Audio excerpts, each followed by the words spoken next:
Okay, wait. I was like, oh, okay, make sure you press... my scenes are so like my OBS is dirty, okay? And I was like, okay, Boomi, make sure you go to game 2 scene and not game scene. And as you can see, I went to game scene. Anyways, good morning, you know, this isn't very cozy of me. Good morning, everybody.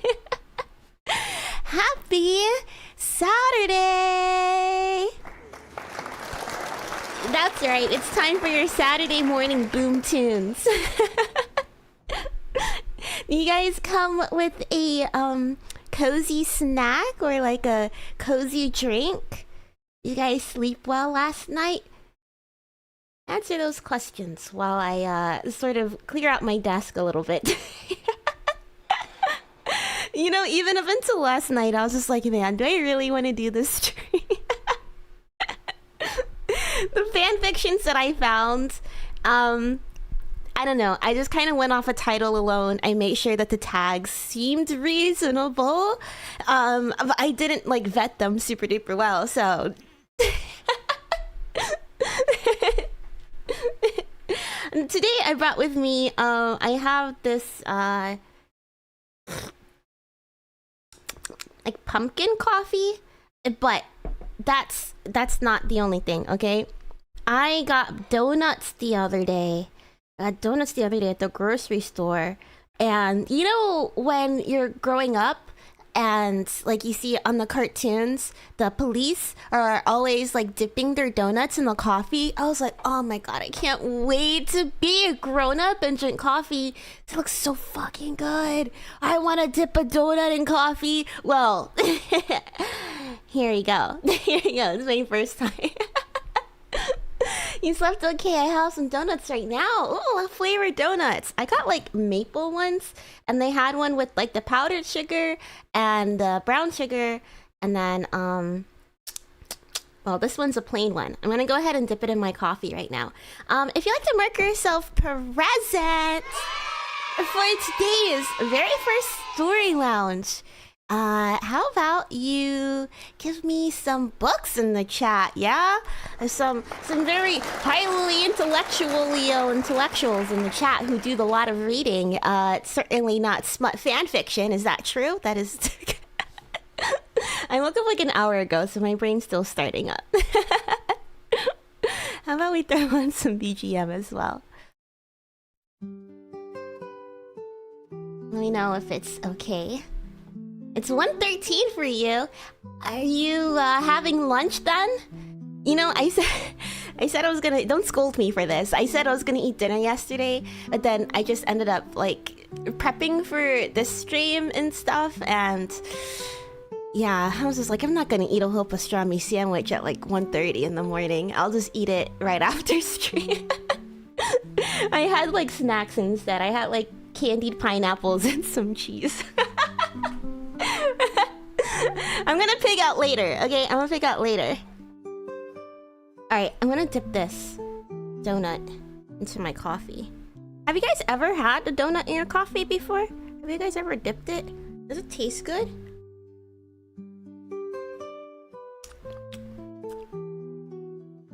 I mean, it's alright. It's not that, it's fine. It tastes like a donut dipped in coffee.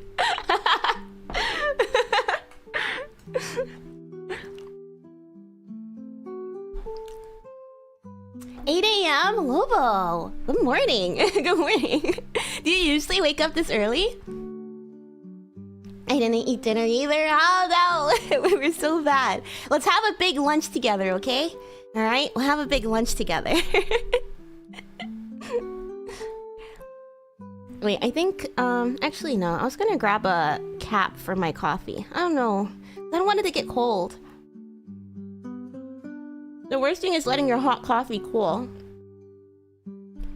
Okay, just give me like 15 seconds, alright? I'm gonna put you on the BRB screen, but I'm not gonna be gone for that long, okay?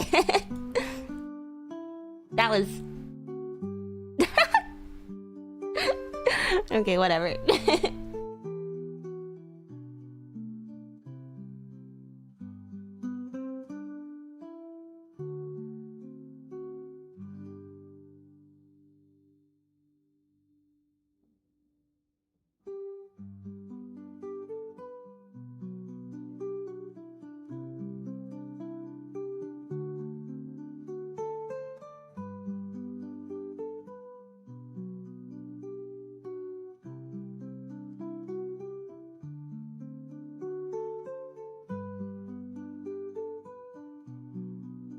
I have returned. I just didn't want my coffee to get cold because that usually happens. I'm gonna keep this in front of me actually. I yap too much. So, let me go back to here. I yap way too much. Like I would eat during stream, and I know some people do, but I just get so focused on what I'm doing, and like the food doesn't even taste good. Like I can't even savor the food if I'm focused on doing something else. I have one brain cell, not even two, only a single brain cell, and I need to focus on whatever's in front of me, or else I can't taste the food. That girl, good morning, good morning. Wouldn't have been good if you didn't eat anything. Yeah. I was thinking like maybe I'll have a small snack so I could just eat a lot tomorrow. And I don't know, it just didn't feel I didn't feel good about eating like a whole lot in the middle of the night either, right before bed. I was already really tired, so I'm having sleep for dinner. Monday to Friday, 6 a.m. Wow. Oh my gosh. Do you have work early in the morning for you to wake up at 6 a.m.? You know, when I started working, I wanted to wake up at 7 and then get to work at like, I don't know, at like 8:30, maybe a 9 on the dot. But now it's more like I wake up at 7:30 and get to work at 9:30.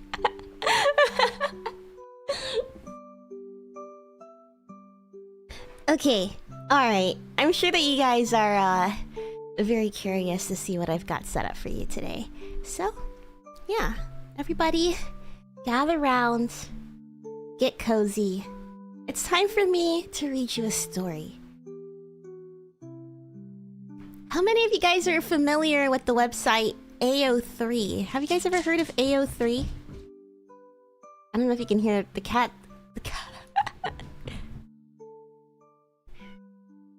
Here, Emily, he's cracked up. He's cracked up. I'm gonna put the mic down while I get this poll set up. Stacey! No, come over here.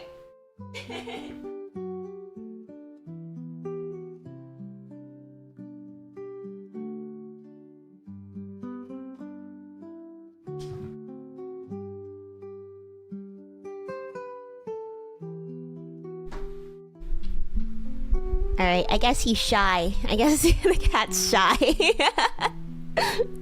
As soon as I put the mic down, he went to his little cat tree. He's like, I'm not talking to your cat. Fuck off. Okay, are you a fanfiction reader? That's what I'd like to know today. I'll be honest, I'm not particularly into fanfiction. I was very into like role-playing and stuff when I was younger. Like, I remember the first roleplay I ever joined was on Gaia Online. It was a Bleach roleplay. That's probably the most familiarity I have to like fanfiction adjacent things. It was a Bleach roleplay. I submitted an OC and they called her a Mary Sue and I was not allowed in. But you know, that encouraged me to try and develop better characters, and yeah, so I can see where the I guess like the spur of creativity that comes from fanfiction. I don't know. I've always been kind of weird when it comes to like messing with the canon of something. I've always viewed it as kind of cringe, especially if it's like IRL stuff. IRL, like I don't know, like I don't know. How do I explain this? Okay, so you know, like, what were they called? The Super Hulakians or something on Tumblr? I always thought that was so strange because you're like shipping not actors, but you know, like people with real life faces. And I've always preferred the disconnect between having like an anime character that you're expressing these things through. I always thought that it was a little bit strange when it crosses over into like real life territory. The fanfictions I have today are a mix of both. I honestly didn't even get to dive that deep into ao3 because that website is insanely massive. Like, everything that I found was from the very first page. Very first page for a lot of these fanfiction stuff.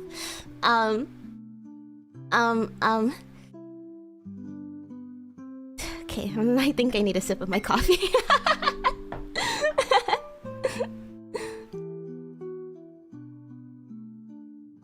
By the way, if you'd like to mark yourself present for today's Story Lounge, go ahead and throw some books in the chat. And you get a special hello and good morning from me, yours truly, Boomi Mamana.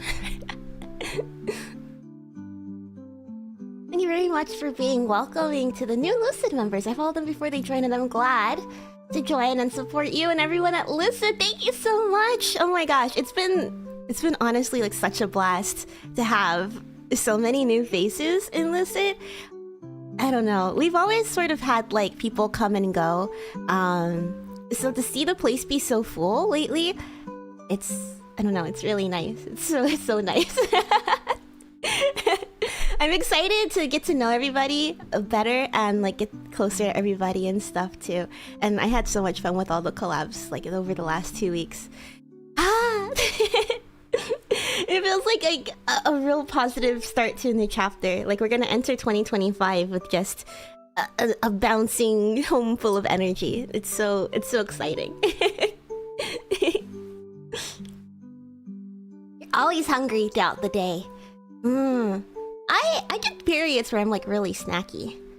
I think right now I'm like not very snacky. I think typically, I think they call it intermittent fasting. I don't do it on purpose, but like I said yesterday, I like to eat all of my food like once I'm done. I like to like really pig out once it's sort of like a stress relief for me. So I unconsciously, I don't know. It just happens that way where I just sit down. Stream's just talking with the viewers. No, sorry, I yap a lot. We'll let everybody kind of trickle in, and I'll go ahead and get started with our story. Okay, as I was saying, I went onto this website called Archive of Our Own. It seems like most people aren't very familiar with fanfiction. I'll leave it open for another minute, but it seems like 70% no, 30% yes, you've read fanfiction. Like I said, personally, I've always been a lot more into like role-playing and stuff. So I understand like wanting to dive deeper and explore your favorite characters in like different like universes, different scenarios, or expanding on the canon. Yeah, but the ones that I came across, there's one in particular that made me want to read this, or do this stream, and to see like how much weirder things can get. And apparently things can get rather strange on the Archive of Our Own. ao3, as the fic writers like to call it. Let's go ahead and end the poll. 69! Nice. 69% of you guys said, no, I'm not a fanfiction reader. 30% of you guys said, yes, I am a fanfiction reader. I'm not, yeah, I usually don't really read fanfiction. But if you guys don't know, my favorite show of all time, and I can't put a finger as to why, I just really fucking love this show, is Succession. Have you guys ever heard of Succession before? It was a fairly popular show on HBO. Ended, I think May of 2023. I started watching it in like 2021, and I binged it twice. I've never done that with the show before. Succession, first time hearing of this. Oh my gosh. Okay, so it's this show on HBO. I guess I have to give you guys a little bit of background on it anyways, considering the first fic that we're going to read is a Succession fic. It's so... Maybe I shouldn't give away the title just yet. Maybe I shouldn't give away the title just yet. You didn't see that. I mean, if you did, congratulations, but let's just pretend you didn't. Okay, alright. Okay. Let me, what is it? They got a website? Okay, this is convenient.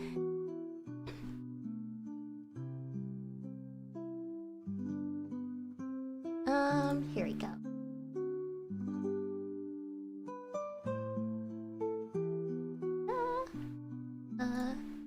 Try again.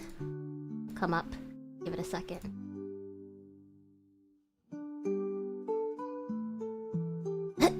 Or not. Okay, I'll just go on here.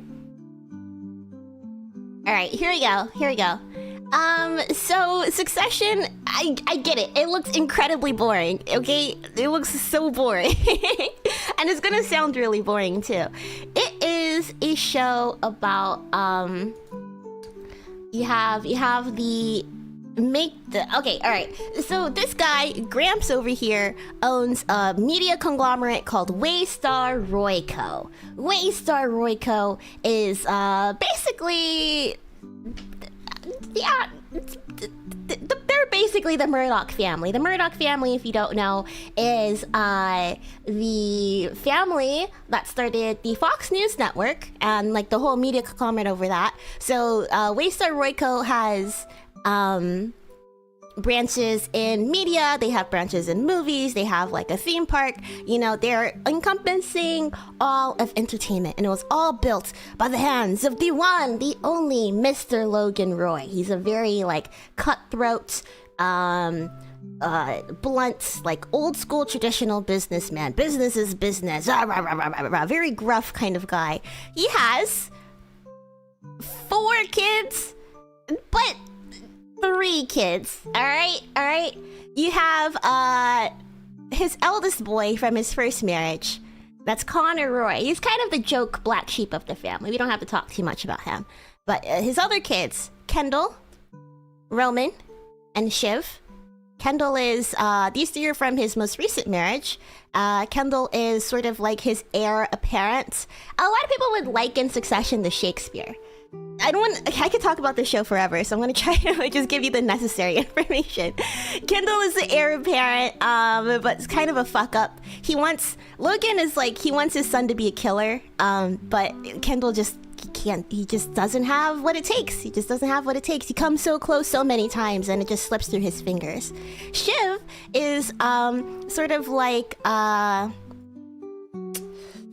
she's kind of a girl boss, but you know, I don't know. There's been some times that she's really fucked up her opportunity to become CEO. All 3 of his kids, sorry Connor, are in the talks of becoming CEO. And they're all trying to become the heir to their father's empire because simply they want kisses from daddy. If daddy loves me, daddy will give me the empire.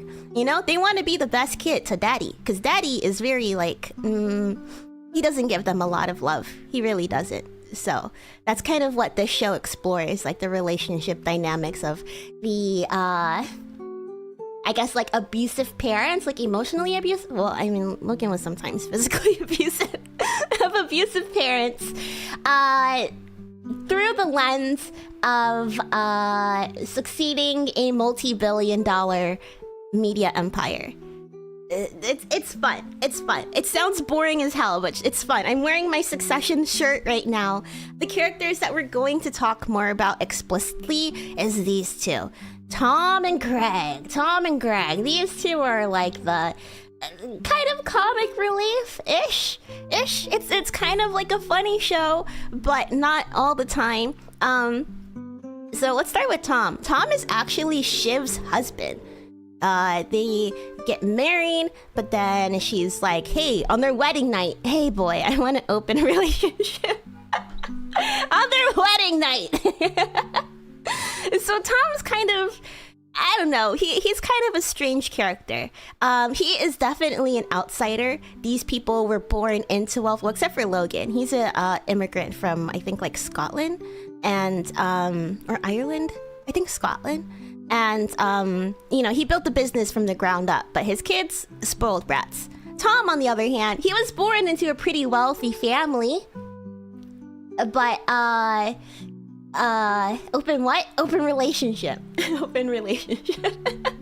Basically, like, hey, I know we're getting married today, but, like, I kind of want to be able to fuck whoever I want. Is that okay?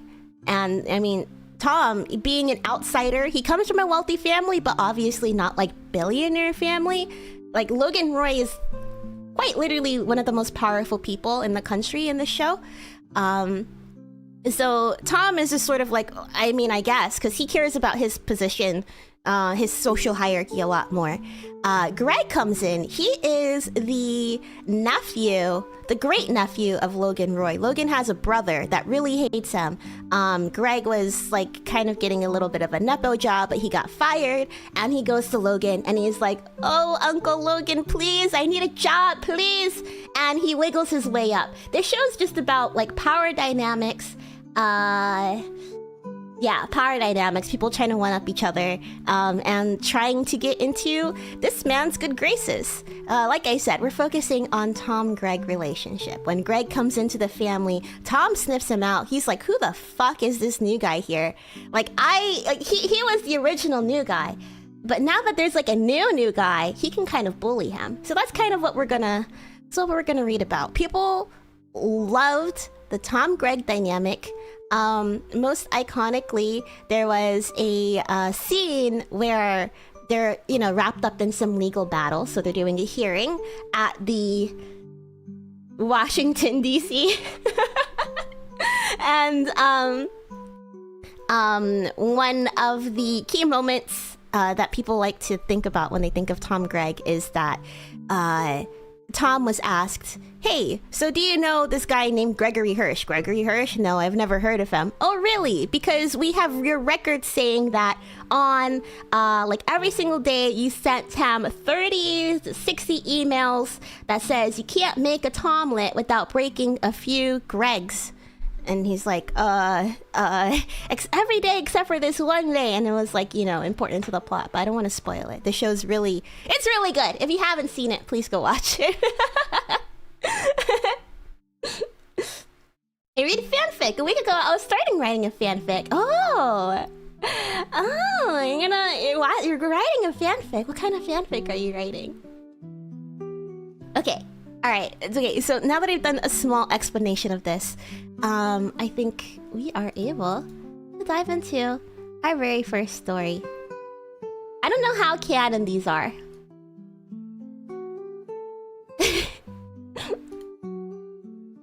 Welcome to the Story Lounge. Today, we're going to be reading a story by Anonymous. Anonymous sent us this story. It's called 9/11 Tom-Greg.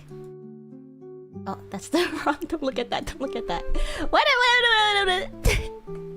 did that happen? How did that happen? It's not even what I have. Okay, here we go. Here we go. Here we go. Tom-Greg 9/11 by Anonymous. Tom and Greg dies together at the 9/11. 11th of September, 2001.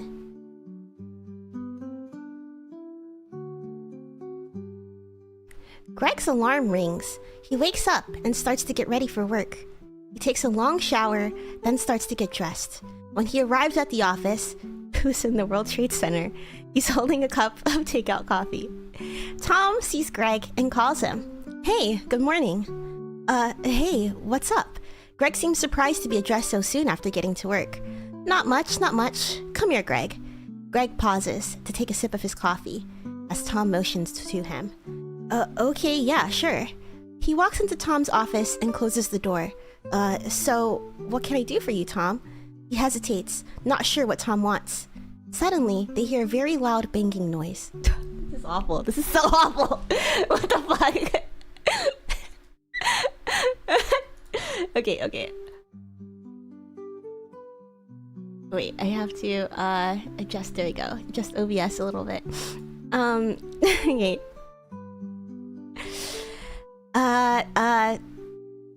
Craig doesn't know what the noise is. He seems off anxious now. What the hell was that? Just city noises probably. That doesn't seem to satisfy Greg, who looks out the office's window and he sees smoke. His eyes go wide. What the hell happened? He points out the window. As Tom looks, that smoke, man, something's going on. The plane was crashed into floors 93 to 99 of the North Tower, the one they work in. They're on floor 102, so they just see smoke out the windows. Greg starts panicking, shaking with fear. Other people in the office starts the evacuation. Screaming sounds can be heard. Jesus, that... He turns to Tom. What can we do? What should we evacuate or... Greg, there's something I need you to know, okay? There's something I need to tell you. He sounds stunned. Greg, I've got to tell you something. And it might mean we don't make it out of here alive, but he looks at Greg in the eyes. I'm madly in love with you. Greg is extremely uncomfortable with Tom's confession. He's terrified of dying and he doesn't know how to react to the fact that this guy loves him. Tom, is this really the time? He's shaking. Greg wants to tell Tom he feels the same way, but it's just too hard to say when they're literally in the middle of a burning building. He takes a step towards the door as he speaks. Let's worry about this when we're not literally caught between life and death. Greg opens the door, only now seeing the amount of smoke in the hallway. He turns to Tom, worried. Tom, that is not a good sign. Tom steps out ahead of him and walks down the hallway that leads to the stairs and to the smoke. Greg reluctantly follows him. Greg tries to hold his breath to breathe less of the smoke as Tom rushes down the stairs. Tom! He grabs Tom's sleeve. What are you doing? Slow down, man. We need to walk or we're gonna pass out from the smoke. Tom doesn't listen. No. Tom doesn't listen and he continues going down the stairs. Greg tries to follow Tom, but it's getting harder to breathe. He struggles to catch up to Tom as he hears people screaming and crying. Tom, please! He reaches for Tom's shirt, begging him to stop. Please, I'm begging you, if we pass out... If we pass out and fall while we're still in the building, we'll die. Please, just wait for me. Just wait for me. I can barely see anything. Please. This is... What the fuck? Will we just slow down, please? Tom doesn't stop moving as Greg struggles to keep up with him. He eventually has to let go as the heavy smoke makes him cough and wheeze. Suddenly, they start to realize they will inevitably die as they were on the 102nd floor and the crash was on the 93rd floor. The stairs were blocked by the fire and wreckage. Greg is shaking as tears roll down his face. No, this can't be happening. It can't end like this. It can't end like this. He looks at Tom, who is now completely still, as he comes to terms with his impending death as well. They turn to look at each other, and Tom slowly walks over. He takes a hold of Greg's face, holding his cheeks. He leans in, kissing Greg passionately as the building shakes. Greg wraps his arms around Tom's waist as they're now locked in a passionate kiss. They can feel the floor trembling beneath their feet and smell the acrid smoke through the hallway. Their hearts race as they hold each other close. The tower starts to crumble and its steel structure weakened by the heat of the fire. Tom and Greg can feel the building shaking and they cling on to each other in total fear. Oh shit. Oh god. As they share a glance as the room falls down around them, the rubble crushing down. They both hold on to each other in this final moment. They close their eyes and hug each other. In the final moment of their lives, they feel completely united. They hold each other tightly as their hearts beat fiercely and the building crashes down on them. This was awful! I can't... You can literally hear the resolve in my voice leave as we continue through the story. What the fuck is this? What the fuck is this? Ani, zin zob zing, zam zag zag zam. Are you aware that the disclosure is imminent, Ani? I know your secrets. I know the secrets of your people. And soon, the whole world will know. The whole world will know. Ani, you could have saved them. You could have saved Tom and Greg. You could have prevented... You could have prevented 9/11. Okay, alright. What the fuck is this? Can we look at the comments? What are they saying in here? Delete. What the hell is wrong with you, you sick fuck? Go find a tall building and jump off, I beg.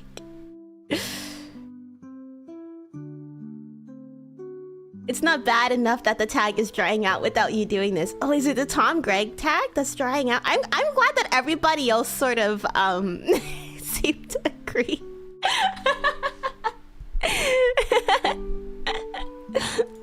Well, that was our first fic.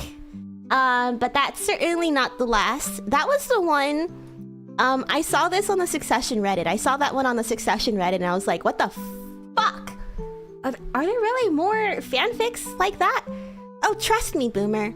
Trust me. Trust me. Our next fanfiction is also a it's also a Tom Greg fanfic. I couldn't help myself. There was just like I said, I think it's really it's a little odd for me to see like fandoms. Like I like the disconnect between the regular characters and I like the disconnect of like 2D characters, right? You're not like seeing a real person's face on everything. You're not like projecting fantasies on a person that exists. Well, not really exists, but you know, their face exists. Their essence exists in the real world. I don't know. It's always been a little strange to me. Anyways, our next fanfic is another Tom Greg one. This is the last Tom Greg one, the last Succession one, actually. This one is called More Than Fine by Yan Gire. Yan Geyer? I don't know. More Than Fine.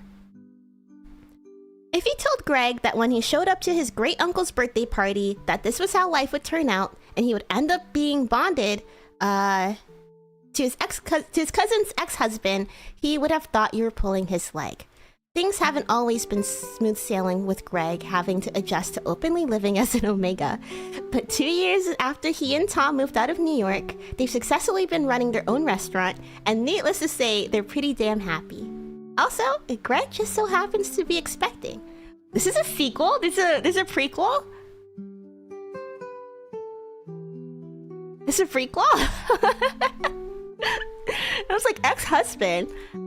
Oh my gosh. Okay. Alright. Well, we're reading Tom Greg Alpha Omega fanfiction. Greg yawned loudly as he woke, gently stretching. He very carefully turned onto his side and reached over towards the other side of the bed. Finding the space vacant, devoid of his usual touch, Greg experienced a brief moment of panic before his sleep-addled, currently hormone-fueled brain caught up with him and reminded Greg that Tom was at work, that there is no reason to worry. That's right, Tom had lightly shaken him awake and kissed Greg goodbye before heading over to the restaurant to help prepare and get things ready for the incoming lunch crowd. Greg, meanwhile, had gotten up, relieved his incredibly full bladder, ate some oatmeal at Tom's insistence, and then crawled back into bed, immediately falling back to sleep until now. Even though Tom wasn't there next to him, the alpha scent lingered on the sheets. Greg grabbed a hold of Tom's pillow and pressed his face into it, inhaling his mate's scent deeply. He let out a small, contented sigh. It was sort of embarrassing, but Greg found that he couldn't start his day properly without getting a whiff of Tom's pheromones. Are you guys familiar with alphas and omegas? I have no idea about this scent stuff. Is this a thing? I've heard about it vaguely. I didn't know this was like a real thing. It made Greg feel relaxed, made him feel at ease, and considering his current physical state, he needed to be more than ever.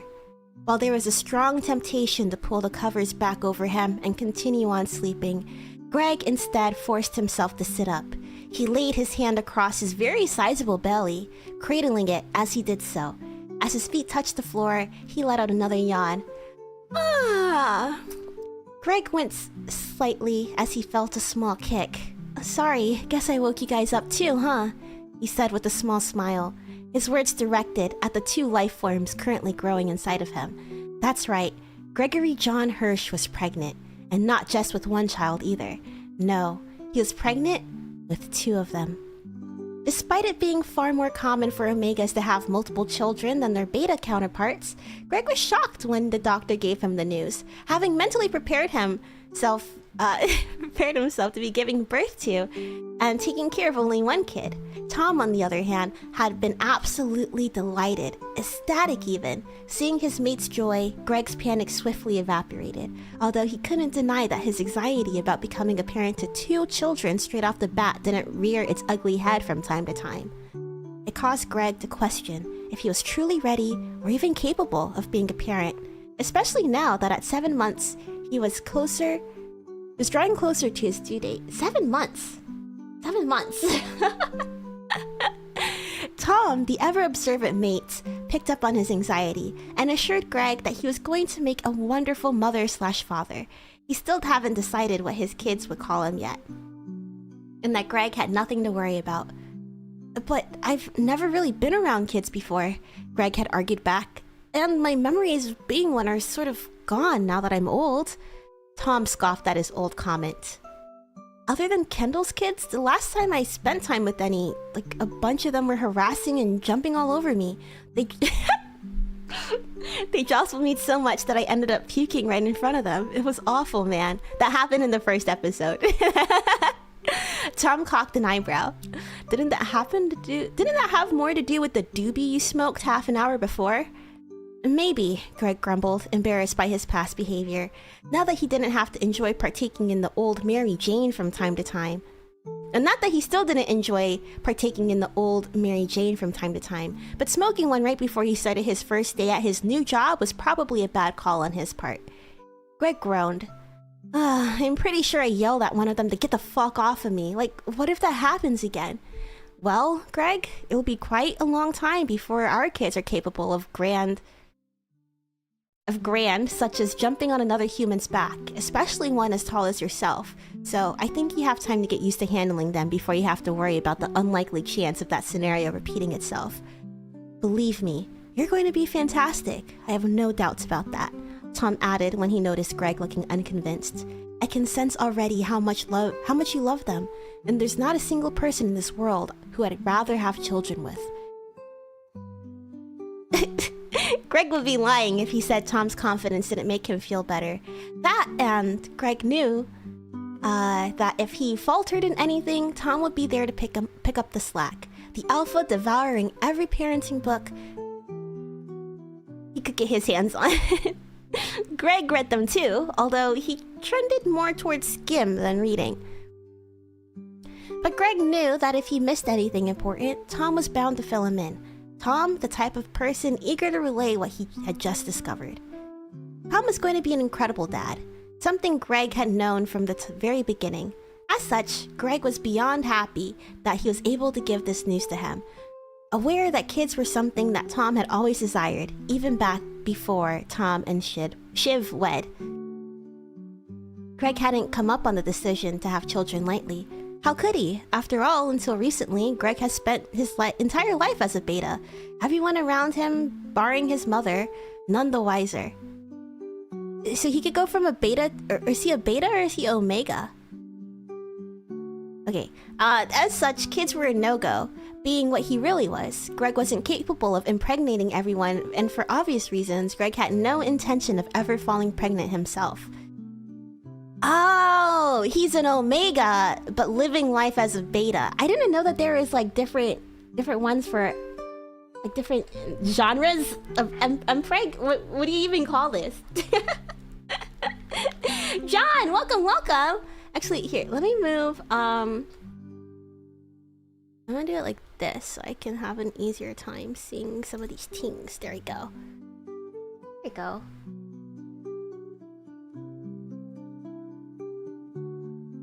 And is this... Are you able to see it okay? Do you even want to read this? Here you go. Here you go. As you can see, it's rather long. We're not going to read the whole thing. In fact... Okay, now that I kind of understood. Never been around kids before. Fill them in. We'll probably take a moment to skip ahead somewhere. Cause, yeah. Okay, here we go. As such, kids were a no-go, being what he really was, which is an omega, living life as a beta. Greg wasn't capable of impregnating anyone, and for obvious reasons, Greg had no intention of ever falling pregnant himself, not unless he wanted to broadcast to the world what he really was. In truth, Greg hadn't been all that caught up about. Unsure if he even wanted kids in the first place. Like, everything else to do with being an omega and the restrictions placed upon him thanks to his biology, Greg shoved it to the back of his mind, focusing instead on keeping his real designation hidden. Things changed after Tom found out, obviously, and then even more when he and Tom became mates, resulting in Greg no longer being able to conceal what he was, suppressants and pheromone blockers effectively ceasing to work for him. What the fuck is the Omegaverse about? They're designated? This is the first time I'm reading anything about the Omegaverse. Of course, like, I'm kind of familiar with, like, an alpha and, like, they have omegas that they can impregnate, but, like, I didn't know that there is, like, a societal canon to this stuff.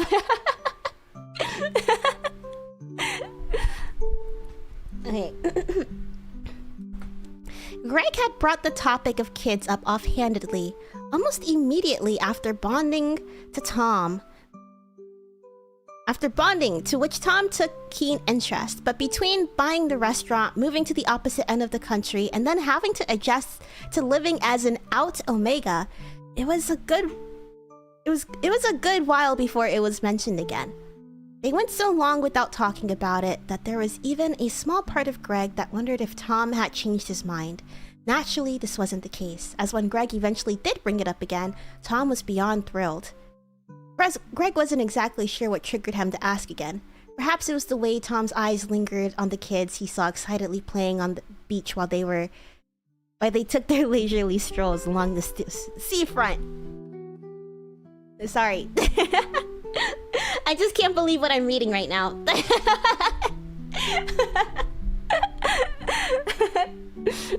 Or perhaps it was the genuine, unforced smile that Tom gave the children who visited the restaurant with their families. There were also those times when they were intimate.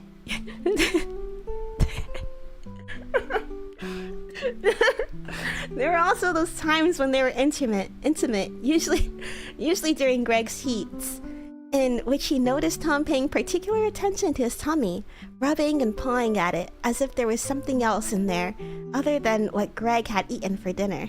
More significantly, however, were comments that Tom made about feeling...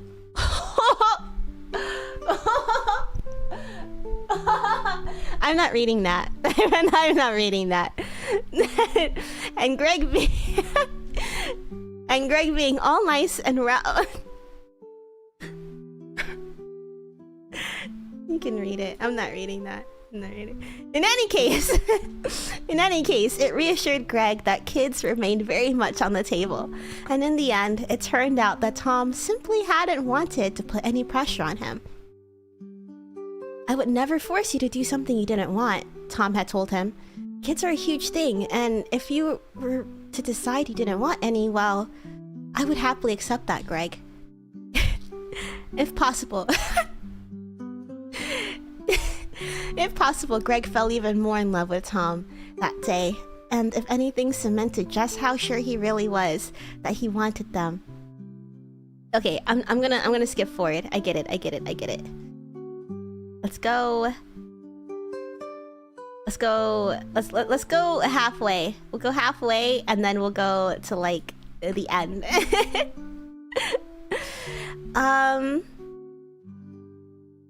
Alright, let's see. Here. The walk there wasn't far, 20 minutes at most. Although Greg was noticing that it took him a little longer these days. While swimming was by far his favorite form of exercise, Greg liked to stretch his legs and take in the scenery. He was aware that very soon he would be unable to go on those long walks along the waterfront that he and Tom enjoyed so much, nor visit the restaurant as frequently, his doctor believing it best that once he hit the 8-month mark, Greg cut down on his physical activity rather extensively. In other words, he would more or less be put on bed rest. Greg was assured that it was purely a precautionary measure in order to avoid any complications arising from accidentally overexerting himself. Male Omegas tending to have a rougher time and as such, had a lot of preventative procedures in place. Tom, already fretful about Greg overdoing things, had taken the doctor's words to heart, questioning if they should really start early just in case, something Greg immediately vetoed. He and Tom were lucky they didn't argue much, almost always on the same wavelength. They were a great team, but when they did, it tended to be about Tom's overprotectiveness of him. It was an issue after they first bonded, and Greg was no longer able to hide that he was an Omega, as he had always done until that point. Tom got frustrated if people stared at him too much, Greg catching their attention by not only being a male Omega, but such a massive one at that. If you didn't know, the actor who plays Cousin Greg, okay, I love Cousin Greg. He's like one of my favorite characters. He's surprisingly reached husbando status for me. I don't know how, I don't know why. If you've seen Minutemen, he was, what's his name? Zeke? He was Zeke in Minutemen. He was Zack Attack in Sky High. The actor is 6'7", so they might reference like his heights quite a bit. He's known for being just tall. Yeah, so he's a massive Omega, apparently. If Tom overheard anything unkind or untoward said about him, he would automatically lose his temper, while Greg would quickly reassure Tom that it was alright and he could take it. There had been one incident in particular that had kickstarted Tom's protectiveness towards him into overdrive. It had taken place when they had gone for a long drive not long after their move to Santa Monica. Greg had read up about a place a little further out that apparently served the best confectionaries for miles around, and with his sweet tooth still very much intact, Greg had virtually begged Tom that they should go check it out. Fortunately for Greg, Tom being Tom, the alpha could rarely bring himself to say no to him. Tom had been in the little boy's room when a pair of alphas approached him at their table. A bit younger than himself, they seemed baffled by Greg and his general existence. Admittedly, Greg had that problem, well, even when he lived as a beta, so it was nothing new for him really. Predictably, they made comments about his stature, as well as going on to question whether he had... Is this a thing? Do you like the Omegas lack a peen? Question whether he had a dick or not. Greg awkwardly assured them that he was indeed in possession of one, while trying to laugh off the whole thing the way he usually did when faced with a situation he wasn't entirely sure how to handle. Interestingly, it had been like that a lot during these first few months of getting to know Tom. Greg never quite knowing what to make of the often bizarre things that came out of his superior's mouth. Laughing had seemed to placate Tom back then to an extent, and he hoped it might be the same in this instance. Of course, neither of them were Tom, and to Greg's dismay, the two alphas' talk eventually took an aggressive turn, with one of them claiming that they wouldn't mind fucking a male Omega, and to Greg's complete horror, casually throwing out the F slur, claiming it wouldn't count as gay as Greg was an Omega, while initially believing it to simply be a cruel taunt at his expense. The forceful and carnal tint to the alpha's sense quickly revealed that he was, in fact, serious. It was then that Greg started to grow frightened. Having only been off suppressants during his heat cycles, it was difficult for him to regulate his... What is going on? What is going on here? What the fuck? To regulate his pheromones properly. Needless to say, the two alphas picked up on his distress almost instantly. Unfortunately, rather than taking it as a sign to step back, it only seemed to spur them on, clearly reveling in Greg's discomfort. Greg was completely frozen, finding himself unable to open his mouth and tell them that they should leave, that he was spoken for, and that his mate would surely be back at any moment. But before he could speak, he wasn't sure if it would have mattered. After all, why would they possibly listen to him? They were clearly the kind of arrogant, entitled alphas who looked down on betas, let alone omegas. It was one of the many things that Greg did not miss from his time at Waystar. At least there, they had no idea that he was an omega, and weren't making comments about fucking him right to his face. When it looked like an alpha from a nearby table was possibly going to come over and intervene on his behalf, Tom suddenly emerged from inside. The two alphas harassing him quickly deduced that the much larger alpha stalking towards them was Greg's mate. I'm like imagining them as cats. This doesn't sound like you're talking about people. This combined with the all-encompassing, palpitating rage emanating from Tom's sense resulted in them almost falling over themselves as they promptly fled the scene. Greg was positive that Tom would have chased after and possibly done something that would have landed him in more trouble. It landed him more than one night in jail had he not been so concerned with Greg's well-being. Greg practically threw himself into Tom's arms the moment the alpha reached him, trying and failing to not burst into tears. Tom held him tightly as Greg buried his face into his neck, inhaling deeply. Greg wasn't sure if someone had tried to approach them, but he heard and felt Tom emit a loud, almost snarling growl. Completely different from the playful ones he let out during the run-up to Greg's heat. Greg momentarily tensed in Tom's arms before reminding himself that it wasn't directed at him. Rather, it was a warning against anyone approaching. Confronting an alpha while they were protecting their mate could be incredibly a dangerous thing, with most people well aware to keep their distance in such circumstances. Okay, alright, so we get a little bit more. Let's jump towards the end. Cody? Who's Cody?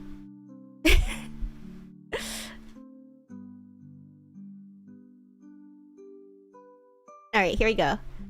Hey Greg, the waiter greeted happily as he approached Greg's table. His name is Cody, a short young trans man who only recently turned 20, who had been working there for coming up almost a year. While their circumstances were different, like Greg, he too was an omega.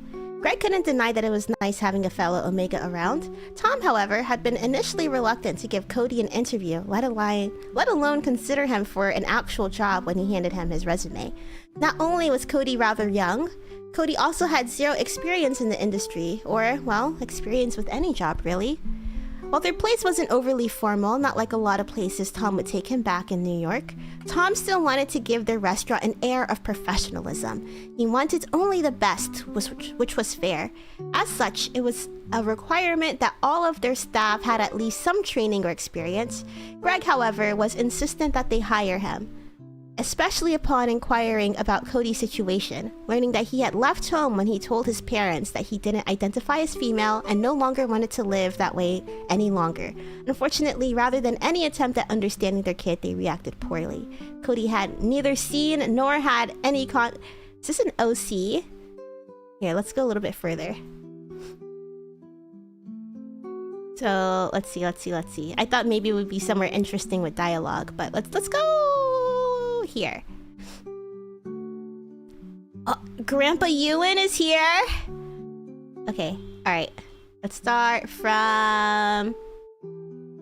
Despite the resentments emanating from him, Tom held out his hand to Ewan for a handshake. Ewan is Logan Roy's cousin. No, sorry, his brother. They're estranged. Estranged relationship. Reading furry today. We're reading fanfiction. This one I couldn't resist. I saw an alpha omega fanfiction of my favorite TV show, of my favorite characters, Tom and Greg from Succession. And I've never read alpha omegaverse fanfic before. So this is a trip. It's wild. It's a little hard to read because I don't understand. The pheromones are like what did they like the suppressors? What? Are they ants? I don't know how to feel. Yeah. Please watch the show. Don't let these fan fictions deter you from watching Succession. It's the best show. It's the best show. My number one, 4 years in a row. Okay, so yeah, Greg isn't very close to his grandpa canonically either. His grandpa was very, very rich. He'd had a share of Waystar Royco. So while he's not like a multi-billionaire like his brother Logan, he still has like hundreds of millions of dollars. Sort of like pseudo-liberal, I guess, where he's like, oh, I care about the environment and stuff, and like I hate my brother for like you know, what he's done to the media, because the Roy family is supposed to mirror the Murdoch family in real life, but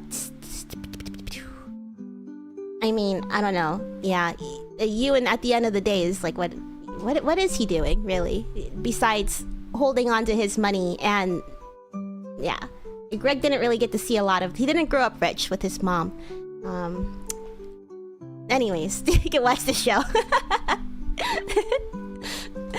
Let's see. Ewan didn't take it. Instead, keeping his fixed on top of his cane. Oh, instead keeping his fixed on top of his cane and offering Tom a curt nod. Instead, milady, I believe the last time I saw you, you were married to my niece. Now here you are, mated to and engaged to my Omega grandson. To say I was taken aback when I heard of this would be a gross understatement. Tom laughed that awkward laugh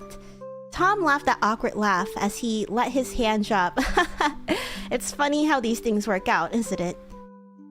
From the expression of his grandpa's face, Ewan found nothing about it amusing whatsoever. Speaking of surprises, you being here certainly is one, Tom continued, undeterred by Ewan's disapproval of him. I don't believe Greg mentioned you visiting. You showing up unannounced like this is quite the thing. I thought coming here in person would be the best method to ensure that I got the opportunity to speak with my grandson. However, if I were to gauge the state of things based on your based on your sense correctly, I've clearly miscalculated how welcome I would be, Ewan stated matter-of-factly. Ewan, his made as if to stand up. If that's the case, I suppose I'll take my leave. You are welcome, Grandpa, Greg cried, reaching over. Like Tom said, it's just a surprise you being here. If we knew that you were coming, we could have prepared a little, you know? Rolled out the old red carpet. I don't expect you to put on some sort of demonstration for me. Showing off what one has done is not a commendable trait. Right, of course, we wouldn't be showing off, just maybe we could have planned in advance? Like giving you a tour around the place or whatnot? That won't be necessary. This place has little to offer an old man like me. Oh, okay, well, tomorrow, if you'd like, we could do something, Greg tried. I only intended for a brief visit. I'm flying back tomorrow morning, first thing. Oh. Bizarrely, instead of feeling relief, Greg found himself deflating again. So soon? My sole purpose for coming here was to see you. I didn't believe I would require more than a single day to do that. Right, yeah, Greg probably shouldn't be surprised. In the rare times his grandpa showed up in New York, he usually flew back within 24 hours if he could. Why should now be any different? Just because his grandson was pregnant? Why am I reading an Omegaverse Tom Greg fanfic? Why, I feel disgusted because I'm wearing a Tom Greg shirt right now. Godzo, welcome. I'm not doubting the show, just commenting. I tell everybody to watch this show and I can never sell it to them, and I feel like that this is only hammering the point down that I'm horrible at selling the show. HBO, don't hire me.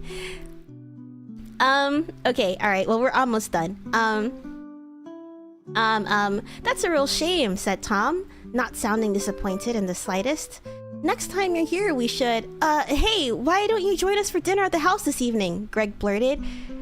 though he couldn't entirely explain why. Neither of us are working tonight, so, well, we cannot have one of our chefs whip up something delicious and have someone bring it over? That way you can at least say you've tasted the food. Wouldn't it make more sense to dine here? His grandpa had a point there, but... Oh, we're actually booked all up for the evening and tomorrow, right, Tom? A lie. Today was Tuesday and tomorrow Wednesday. Not exactly their busiest of days. And while in a few hours they'd be more crowded than they were at present, the place wouldn't exactly be bursting to the brim with people. However, in the chance an argument was to break out, in order to avoid the possibility of creating a scene, any prolonged interactions were best done behind closed doors. His grandpa's presence had already made one of his employees uncomfortable as it was. We can see if there's a spare table, but... Ewan held up his hand. No, your house is acceptable. Food is food no matter where you eat it. Greg didn't need to glance back at Tom to know that his grandpa's comment would have had him bristling.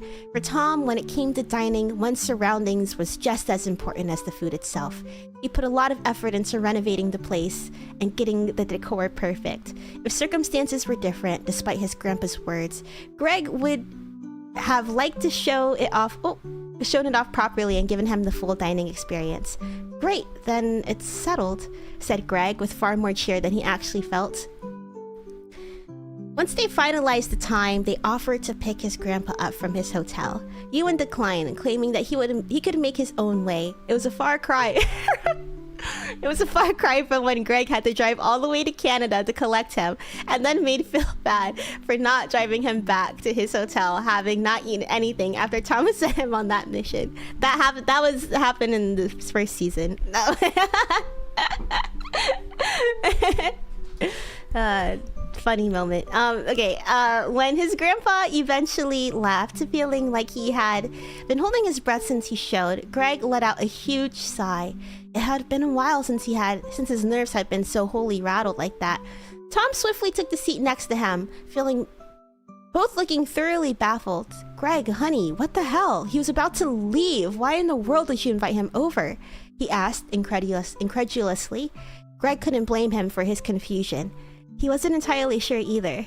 Greg had just hoped that he hadn't made some horrible mistake. This is all you're gonna say, author? That's all you're gonna say? You're not gonna, like, provide any explanation into why this exists?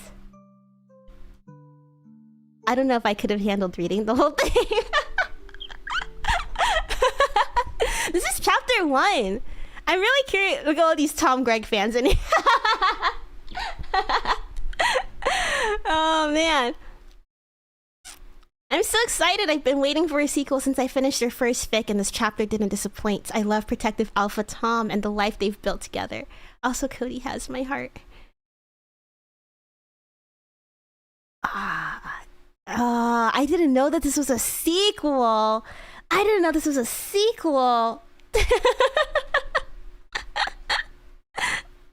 I can see you doing fanfic narration videos.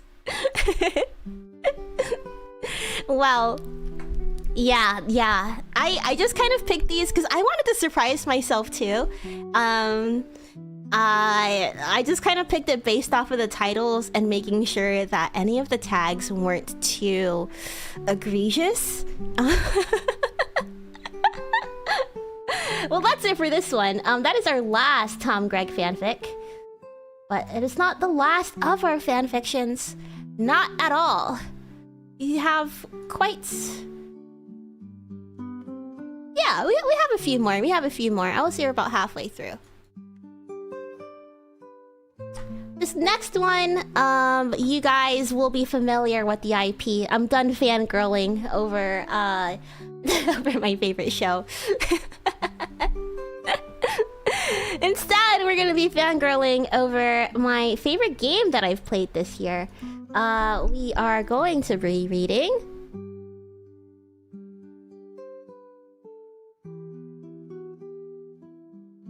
One Fine Day by Raven Hellbird. That is right. A GTA 4 fanfiction. Who would have thunk? I mean, you know, I have thought that it wouldn't exist. But when I saw the later fan fiction, you're gonna see, I'm not gonna spoil it, but when we have some crazy fan fictions coming up. When I saw those exist, I was like, okay, there's gotta be one on GTA 4. There's gotta be one on GTA 4. Okay, alright.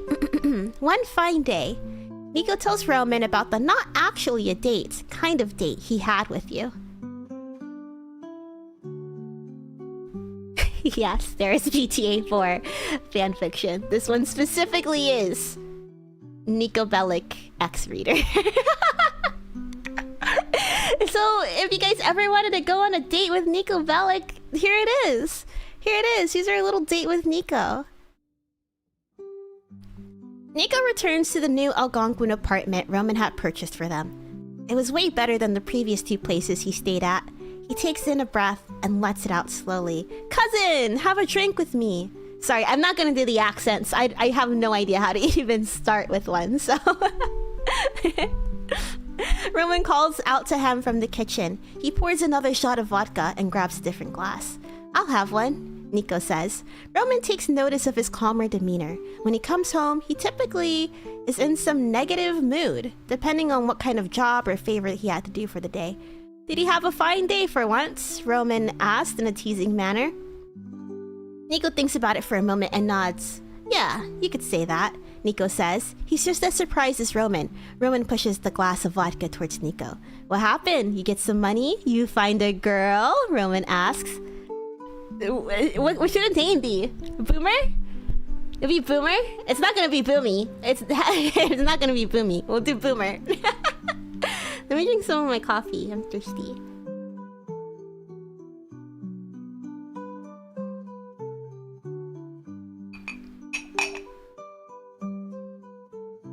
Let me...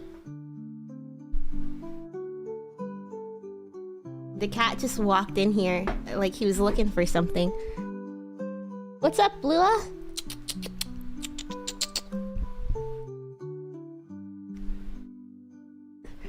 Okay. He walked in here with a purpose. Like, I heard him jump off his cat tower and he walked in here with like such purpose. Like, well, I guess maybe he wanted to move to a cozier spot. Okay. Dip my donut in here again.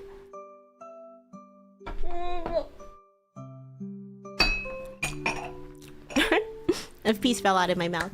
We're good. I found Boomer. We started hanging out and spent the whole day together. I didn't expect my day to go this way, but I'm glad it did. Sorry, I got food in my mouth. Let me finish chewing.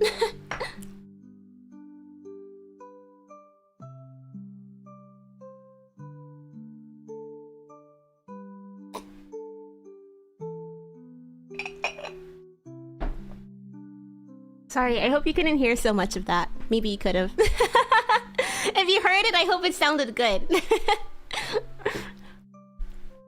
Alright. The day started differently. With no jobs coming up and no favors to do, Nico starts his day by mindlessly walking around Liberty City. He ends up going through a park that seemed a bit emptier than usual. He ends up... Oh yeah, which made a more peaceful and quiet environment. Deep breath, Boomy. You know how to read. You can do this. Don't get ahead of yourself. As he walks along the path, he could faintly hear strums of guitar. I don't think I have a guitar sound effect. Oh, but we have guitar BGM. If he hadn't practiced some lyrics, Nico would have just thought it was some busker trying to make some change, or in some case, make it. But he recognized your voice and changed his direction towards the guitar sounds. He eventually finds out, sitting on a blanket, your guitar placed lazily on your lap, your gaze focused on the notebook in front of you. You can't understand, Pat. I'm singing it. You can't understand what lays ahead if you don't understand the past. You sing quietly to yourself, playing different notes and patterns to get the sound right. Boomer? You turn your head. Your face lights up when you see Nico approaching you. Nico! It's been a while. How are you? You move your guitar aside and stand up. I didn't notice how long it's been. I'm alright, how about you? Nico, aware of the pattern, gladly accepts your hug and leans down to give you easier access as you kiss his cheek, a behavior you picked up from Mallory. I'm doing fine. What are you up to today? Enjoying the city? You ask as you go back to your seat. There's a spot beside you that you offer to Nico. He doesn't give it a second thought and joins you. Well, not exactly.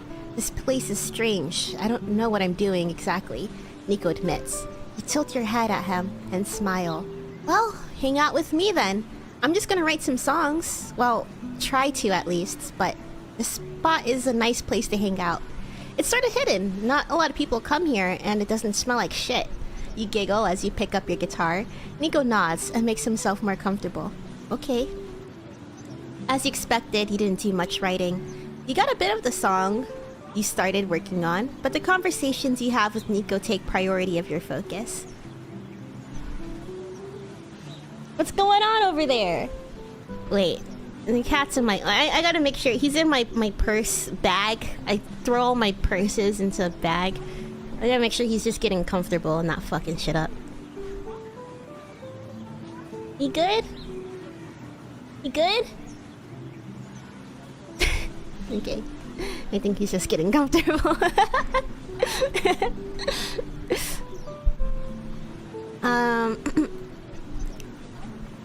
Yeah, so you get a bit of the song you started working on, but the conversations you have with Nico take priority of your focus. On a day that you come here, you stay for a couple hours at least. But this time, the two of you spent half the day there.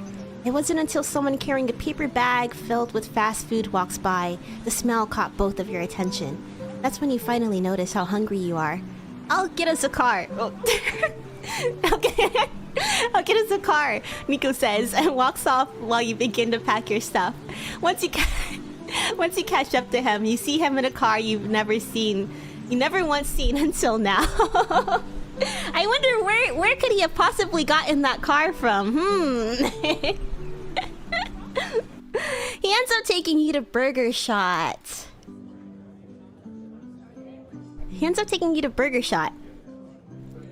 Nico begins to wonder if he would even enjoy this place. He went on a couple of dates with a couple different women. Once he suggests a fast food place or a shady bar, they would always have negative things to say about it and end up dumping him. Wait, I have a, no, that's not it. That's not it. I thought I had like a McDonald's one. I guess not. I can't find it. But his mind eases when he sees your smile. You couldn't care less. You wanted food, and you wanted it now. Plus, you guys are on a date right now, right? After enjoying your meals, he gives you a ride home. He stops right in front of your apartment. For a moment there, you wondered if you should invite him in. You didn't necessarily want to stop hanging out now. You shake your head and turn to him. I had a great time today.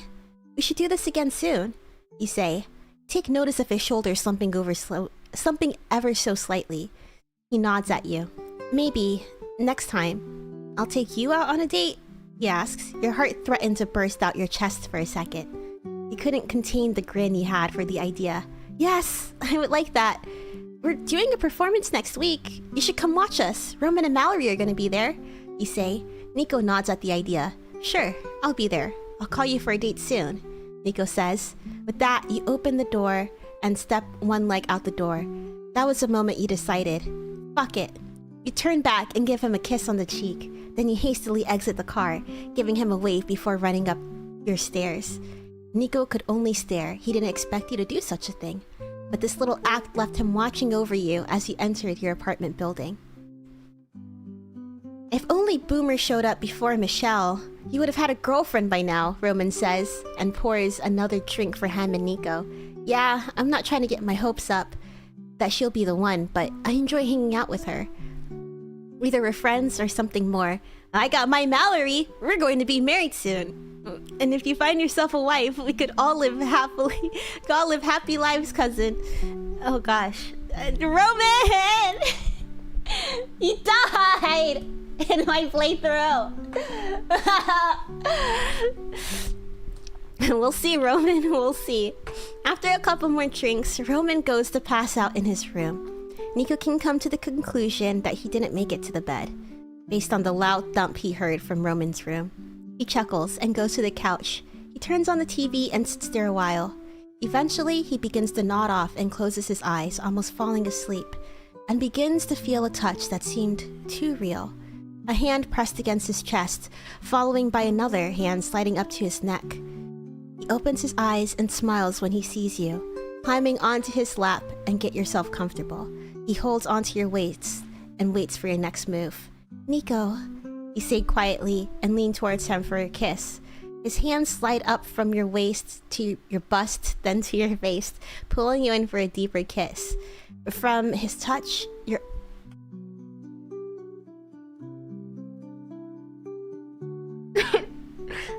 From his touch, your arousal starts to make your body move on its own. You shift... You shift around in his lap, making him grunt when you press against him. He suddenly wraps his arms around your hips and pulls you close to him, keeping you in place. There is a sense of...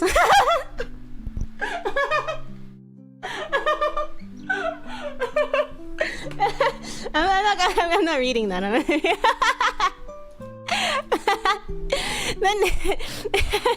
Then Nico wakes up just to see that he is in the living room. But without you there, the TV still plays as... The TV still plays as shows. He rubs his eyes, feeling confused from the dream he had. Boomer? He didn't expect the answer, but was disappointed by the silence.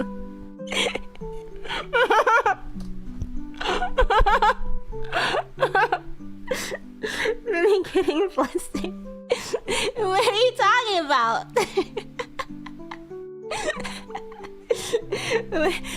Me? Getting flustered? Huh? Oh my gosh. I could make dirty jokes, but as soon as like stuff like this comes up unexpectedly, unprompted, it's just like I can't take it. It's was that a lucid dream?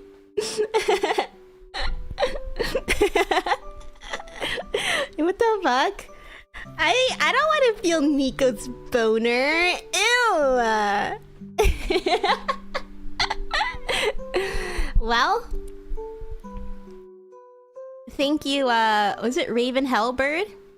Raven Hellbird. That was One Fine Day by Raven Hellbird. Thank you. And then also thank you to Anonymous and Yan Geyer for the Tom Gregg fanfics. Love ourselves some good Tom Greggs.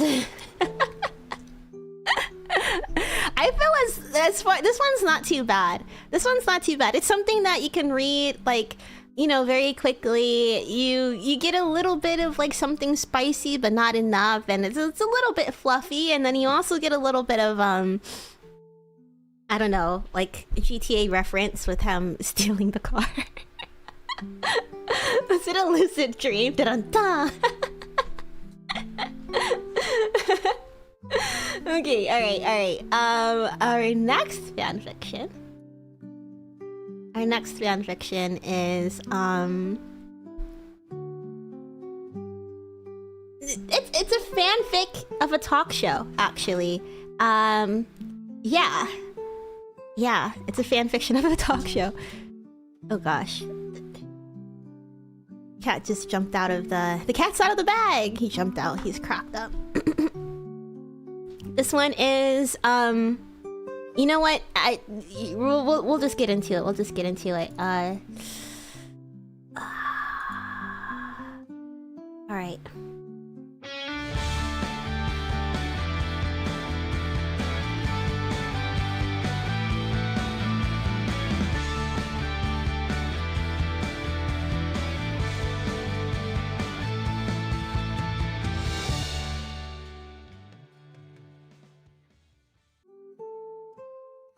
Welcome to this episode of Dr. Phil.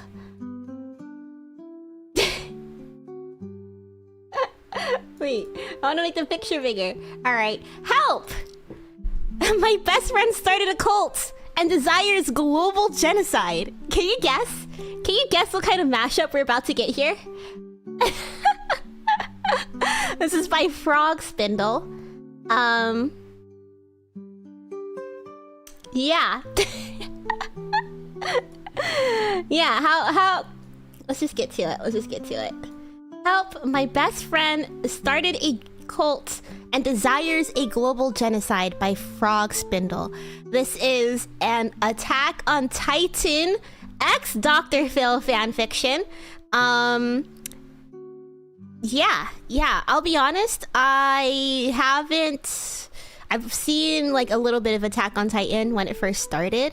It's on my watch list, honestly. I think I like the direction. At first I was kind of like, this seems like any regular shonen thing, you know, kid with daddy issues, parental issues, chosen one, blah blah blah, secret at the end. But it seems like it unfolded in a way that has people talking. I'm very interested in watching it. I'm gonna be quite clueless as I'm reading this, but I thought that the setup was too bizarre to ignore. We'll see. I mean, it's 4,000 words. I think we could finish it. We could probably read the whole thing. Help! My best friend started a cult and desires global genocide. Dr. Phil gestured to the projected photo. These three tykes grew up, joined the military, and went through apparently countless trials that only brought them closer. Now, I want you to hone in on the one in the middle, with the brown hair and bright eyes. How cute is he? An unsettling pause shifted the audience perception of this cherub from fond to fearful, and for good reason. What if I told you this boy, Aaron, grew up to start a cult and now threatens global genocide? Or, fed up with Aaron's genocidal ideations... What is this? OR? Is it just or? Either way, Armin... I know that this is the plot, but it's ridiculous to say it out loud. Armin and Mikasa send in a last-ditch application to the Dr. Phil show, hoping to finally break through to him. Chaos ensues. Alright, welcome back to the Dr. Phil show. Applause erupted within the show studio. Dr. Phil basked in, a smile pasted on for the cameras. It was episode 2000 of his popular talk show, and the audience knew they were in for a treat, for the profanatory trailer introduced a conflict unlike any episode before. This would include This would be water in the desert for his ratings. As much as viewers loved a good marital warfare or dysfunctional family, 20 seasons of it had become a little formulaic. Well, formulas were out the window today. Something about this particular crew promised a novel type of chaos that the bastards at IMDb would have no choice but to praise. We have a doozy today, folks. Check out a picture of these childhood friends. They have their arms around each other, happy as ever, practically siblings. Dr. Phil gestured to the projected photo. These three tykes grew up, joined the military, and went through apparently countless trials that brought them closer. Now, I want you to hone in on the one in the middle, the one with the brown hair and bright eyes. How cute is he? An unsettling pause shifted the audience perception of this cherub from fond to fearful. And for good reason. What if I told you this boy Aaron grew up to start a cult and now threatens global genocide? Murmurs. Do I have murmurs? That's close enough. Murmurs erupted in the previous vibrant studio. Armin and Mikasa say they've tried everything to get through to him. Let's take a look at the efforts they've entailed. On screen, the childhood photo was replaced by a bullet list that he recited. Raided and bombed an enemy country. They killed thousands. Imprisoned Aaron to... They killed thousands. Just as an aside, yeah, they killed thousands. Imprisoned Aaron to prevent contact with his... He has a eugenicist half-brother? What goes on in this show? What goes on? What happens in Attack on Titan after Season 1, Episode 5? He easily escaped. Had an open discussion about disagreements. He beat Armin up. Now, the two friends claim that they're at the end of their rope and ready to give up completely. But don't take it from me, Dr. Phil continued. Let's hear it from Armin and Mikasa themselves. On the screen, Armin's somber face loomed over the audience like an overcast sky. Eren and I used to be best friends. We grew up in a pretty deprived environment, honestly. But we bonded over this huge, larger-than-life dream to leave our small town and take in everything the world had to offer. A grim, dark-humored expression possessed him. I just didn't think the world would offer Eren the bloodlust to end human civilization as we know it. Be careful what you wish for, right? Everything changed when we made it to the beach. A new camera angle revealed Mikasa had been sitting beside him, nodding along. I would say that was sort of the... She mimed the sliding beam scale with her hands. The first domino to fall mentally. Yeah, the beach. The goddamn beach. Now it's all genocide all the time. He wouldn't even look at us, Armin said. We gave him a scapegoat and accused him of being mind-controlled by his brother. He called us cattle, told us verbatim that we were the ones being controlled. And then he just... A mirthless laugh, his eyes cast downwards. Well, he beat the shit out of me. That was our breaking point. It's been so long since he's been himself. B-roll of Mikasa looking out into the sunset, stroking her red scarf had viewers clutching their hearts in sympathy. Maybe that's the wrong aw. That's the wrong aw too. We just want our friend back. We just want Eren to come home. Supportive claps filled the room as the video ended. The applause only crescendoed as Mikasa and Armin emerged from the stage, arms linked together, features twisted in a mournful sort of appreciation. Dr. Phil shook their hands and guided them to their seats, allowing them to absorb the cheers until it all faded into an intrigued silence. It's nice to meet both of ya. Thanks for coming out, he said. Now we'll jump right in. Because this is pretty serious. You two are sitting on a powder keg trying to get through to Eren, is that right? If anyone has a powder keg, it's Eren, Mikasa said darkly. And he wants to wipe out our entire population with it. Gasps from the crowd drowned out Dr. Phil's apology for the ill-chosen metaphor. His audience wouldn't have fun if they felt physically threatened, so he pivoted towards the blonde man. With neat hair and cautious eyes, he seemed more camera cognizant than Mikasa. Alright, okay. Armin, tell me about the beach. You both said everything changed that day, right? They did, Dr. Phil. They did, Dr. Phil. A couple years back, after a lifetime of living like caged animals, our militia made it to the beach for the first time ever. It was supposed to be a big triumph, a way for us to retake our freedom. But it wasn't for Eren. No, it wasn't. I vividly remember splashing around in the ocean with Mikasa. Even Captain Levi was smiling. We were so happy. His grin vanished as the next memory filtered. But Eren looked like he's seen a ghost. He was just staring into the horizon, pointing and crying. He said we couldn't be free. We'd never be, because on the other side of that ocean, the entire world wanted us dead. Dr. Phil handed him a tissue, which he gratefully accepted. And what has Eren been like since that day? At first, he was only a little off. Some existentialism, some weird ideations. We figured he just had his demons, like the rest of us. But once he went undercover in our enemy country to plan that raid, Armin ran a hand through his hair. It's night and day. I'm still not convinced this isn't some evil imposter.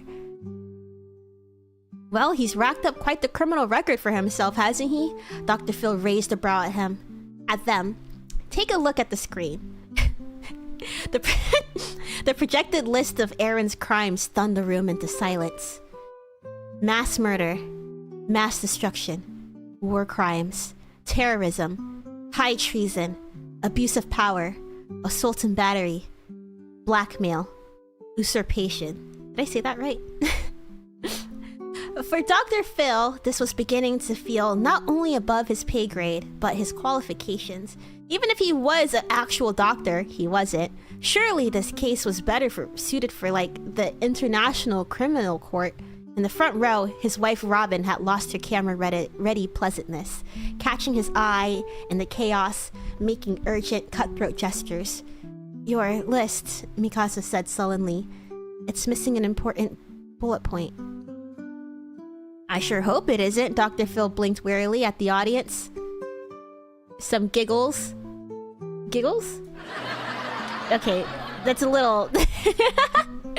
Some giggles might break the tension. Hoping some giggles might break the tension. Even as they trickled in, Robin was still shaking her head wildly. What are we missing? Breaking his promise. The International Criminal Court would have gently reminded Mikasa that breaking promises was not illegal. That would be offensive to put on a list with mass murder, even. Dr. Phil, scrambling like an intern, and at last offered a tether to back down. Sorry. Dr. Phil, scrambling like an intern, and at last offered a tether back to his own league, just sighed in relief. Oh, thank God. What? I mean, let's talk more about that, he said. The promise Aaron broke. The promise he broke is that he cares about us. Mikasa's words were muffled by the red scarf nearly eclipsing her mouth. That he wants us to live long, happy lives. Well, Sasha's dead because of him, and the rest of us might as well be. She's right. Armin looked up at the ceiling, blinking back tears. Dr. Phil offered him another tissue. That's something we've all talked about before together. Yes, we came home from Marley, but we didn't really come home, you know? Well, not really, Dr. Phil admitted. You're referring to the raid on Liberia, where thousands of innocent lives were lost, maybe by your own hands. Rather than deny it, the friends shared a remorseful look. Concerned murmurs rolled in like a storm cloud, and Dr. Phil could have sworn he heard someone hiss. Shouldn't they be arrested? He forced our hand, Mikasa said. We thought if we helped him, he would come home. Aaron has his baggage, obviously. Dr. Phil crosses his arms. But you both need to take accountability where it's due. Mikasa, you used those thunder spears to take down the Warhammer so Aaron could devour it. And Armin, you transformed into the colossal titan and took out over half the naval... Took out an entire naval fleet. Not me unconsciously trying to downplay their war crimes. I can't believe that Armin and Mikasa have become horrible people. You killed those people, not Aaron. I know. Armin worried. His lower lip. No, you're right. We regret it every day, but I think we were killed too, in some ways. Oh, give me a break, an audience member shouted. Armin, startled, turning scarlet. Are you kidding me? Easy, easy, Dr. Phil extended a hand to the crowd, motioning stop. Listen, folks, it might be apples and oranges, but at the end of the day, they're still both fruit. Let's try and see both. A chorus of boos barreled their way. Dr. Phil clapped his hands over where his cell phone suddenly struck his head. Robin gasped, and the interview veered to a halt while security removed the rabble-rousers at fault. Earlier today, when he'd excitedly envisioned this episode's chaos, middle-aged women screaming, "You fucking murderers!" while being dragged out on their heels hadn't been involved. Neither was the egg forming on his bald, spotlight hot head. Sorry about that, he said a moment later, holding a cold compress to the injury. Let's switch gears, because Aaron is in the studio and we are going to hear from him today. Mikasa? He looked distrustfully at the woman who was decidedly less inflammatory at this moment. Tell me about the cult Aaron started. They're called the Jaegerists. Is that real? The Jaegerists? Sounds like me in college. I really loved the Jägermeisters. What is that called? Jägermeister? Jaeger bombs? I don't know. Jaeger's a good drink. It's a good drink. It tastes like medicine. I think back in the day it was medicine.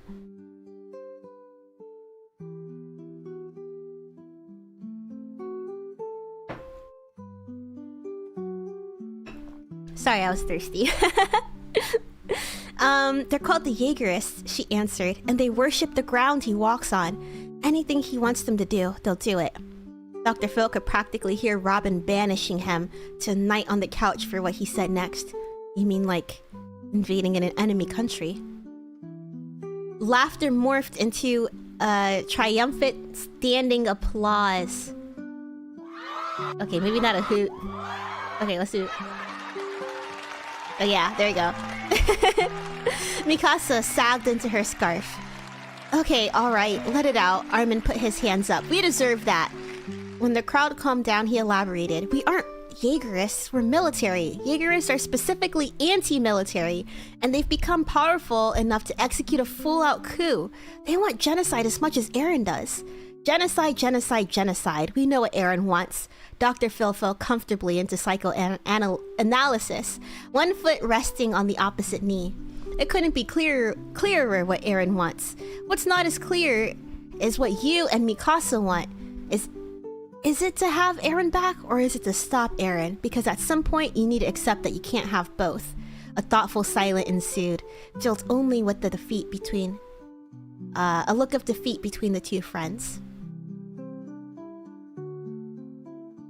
Thanks for stopping by, Sujan! Have a good rest. Jägermeister is the base drink. Ah, Jaeger Bomb.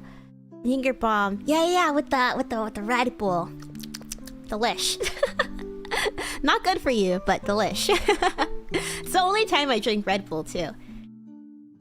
A tangent, but in college they would give us like final survival kits, and it would include a Red Bull.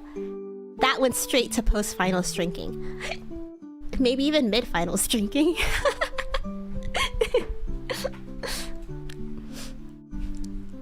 A thoughtful silence ensued, filled only with the look of defeat between the two friends.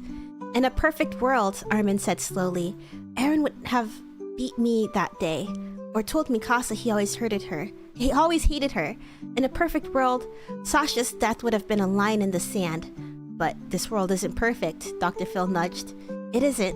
So if you're asking if we'd rather have Eren or stop Eren, his handsome features pinched, almost muscle memory whenever his wayward friend's name left his mouth. We won't have any more raids or any more deaths. We want peace and prosperity. We want to stop him. Reputation reclaimed. These words brought forth a wave of cheers that did little to bring... There you go. Little to bring Armin and Mikasa out of their distress. Dr. Phil leaned back in his seat. Now it was showtime. Well, he gestured to the back of the studio from where the friends had entered the stage. I think it's best if you say that again to the person who needs to hear it most. The slide door lifted up. Eren walked down to the aisle to half claps and half whispers. Where is it? Okay, Eren walked down the aisle to half claps, half whispers from an audience far more comfortable with adulterous husbands or rotten children. It was awkward, even for Dr. Phil. Perhaps production should have made some cue cards when they booked a genocide advocate. Wait, BGM. On his raised palm was a bloody gash, strikingly mismatched to the neutral bored lines of his face. If Dr. Phil's medical license hadn't expired in 2006, he would have definitely recommended stitches. So the cattle changed their cage, I see. Boos pelted at him for the provocation. Armin slung an arm around Mikasa, eyes burning with anger as Eren smugly took his seat. Wait, none of that, Dr. Phil shook his head like Eren was a misguided child. I don't know how well you've been briefed on my show, but this isn't Liberia, Eren, and I'm sure as hell not a Jaegerist. And you're not a doctor either, and yet you play the part. Echoes of ooze rolled off of Dr. Phil like water from a duck. He'd heard that one before. Now folks, you know what I always say, no matter how flat you make a pancake, it always has two sides. Although, I will say, this is about as flat as a pancake as I've ever seen. He held back a little smirk as the audience chuckled with agreement. There, I don't have a chuckle. A chortle.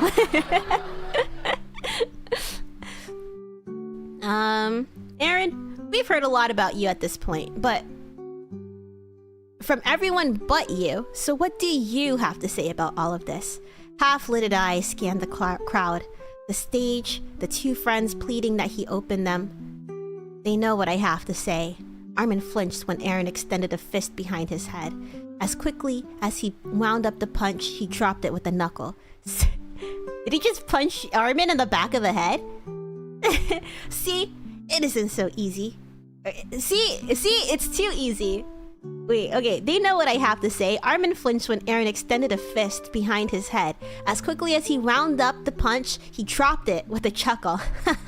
See? It's too easy. The audience ignited as memories of previous punches flooded Armin, dropping his head to his hands. Boo! Boo!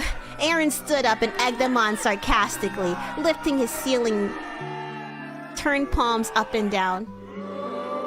The booing thickened in volume. Across from him, Armin collected himself and reached a stern resolve. He pushed his feet. He pushed to his feet and shrugged his jacket off, which Aaron gandered with a laugh. Are we doing this? Aaron reached out to undo his hair tie. Glossy pin-straight locks swept the floor when he let his bun loose. Because I'll do this right now. He let his hair grow that long? Asked the flabbergasted audience member. It looks so healthy. I know, like, what is this, a Maybelline commercial?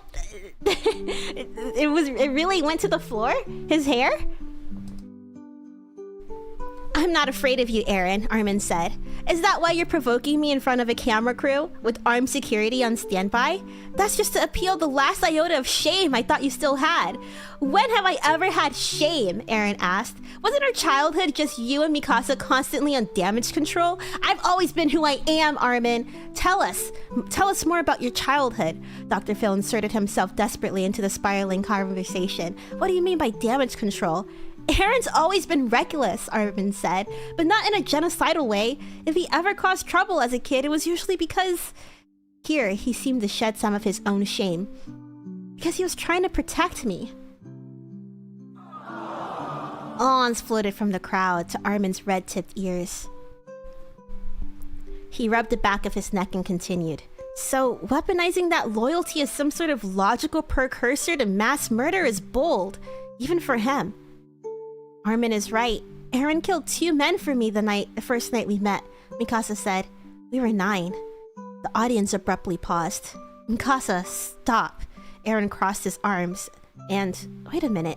Did the makeup crew go a little heavy-handed, or was that a hint of blush? Don't be bashful. They were human traffickers. He killed them both, and he gave me the courage to kill the 3rd. Afterwards, he wrapped this scarf around my neck. She touched it tenderly. I promised to always be there. Excuse me? Dr. Phil gaped at her. Aaron hid behind his outrageously long, lustrous hair. It wasn't even a big deal. Hang on, Dr. Phil said. I beg to differ. He threw himself into a titan's mouth for me, Armin said, when I was about to get eaten. Remember, Aaron? You didn't even think twice about sacrificing yourself. I do remember. I remember all of it. Then why don't you share your favorite childhood memory? Dr. Phil found his footing in the vulnerable map of Aaron's face, the 2 lines between furrowed brows that pointed towards something like reconciliation. But please, good lord, nothing with blood and guts. The audience laughed good-naturedly. To everyone's surprise, Aaron joined them. Probably when we read about the ocean together, he said, soft but not uncomfortable enough to stop. Or... racing you both to that big tree in the field. I always lost, Armin said warmly. Mikasa's eyes were gentle. Things were so simple back then. The audience started chanting, "Hug it out! Hug it out! Hug it out!" If Aaron's blush was in fact due to the makeup crew, someone would be getting fired. But as beet red made pilgrimage across his face and down his neck, Dr. Phil realized this entire intervention was just getting to him. He stood stiff between a Mikasa, an Armin sandwich, eventually winding his arms down to them and tipping his head down in what looked a lot like surrender. "So, is this it, Eren?" he asked hopefully. "Is today the start of a new beginning for you and your best friends?" Eren took one step out of the embrace. He looked confident, resolved, and severe when he responded. "Got some tears on me, Armin." He cleared his throat. Wiped his cheek with the back of his hand. "That was sweet, but... no, the genocide is still on. Like, super on." Violent disapproval ripped through the audience. Another phone collided with Dr. Phil's head. In the rising chaos, someone managed to tackle the boom mic guy and send the equipment rattling downstage. Alright, alright, okay, let's cut to commercial break.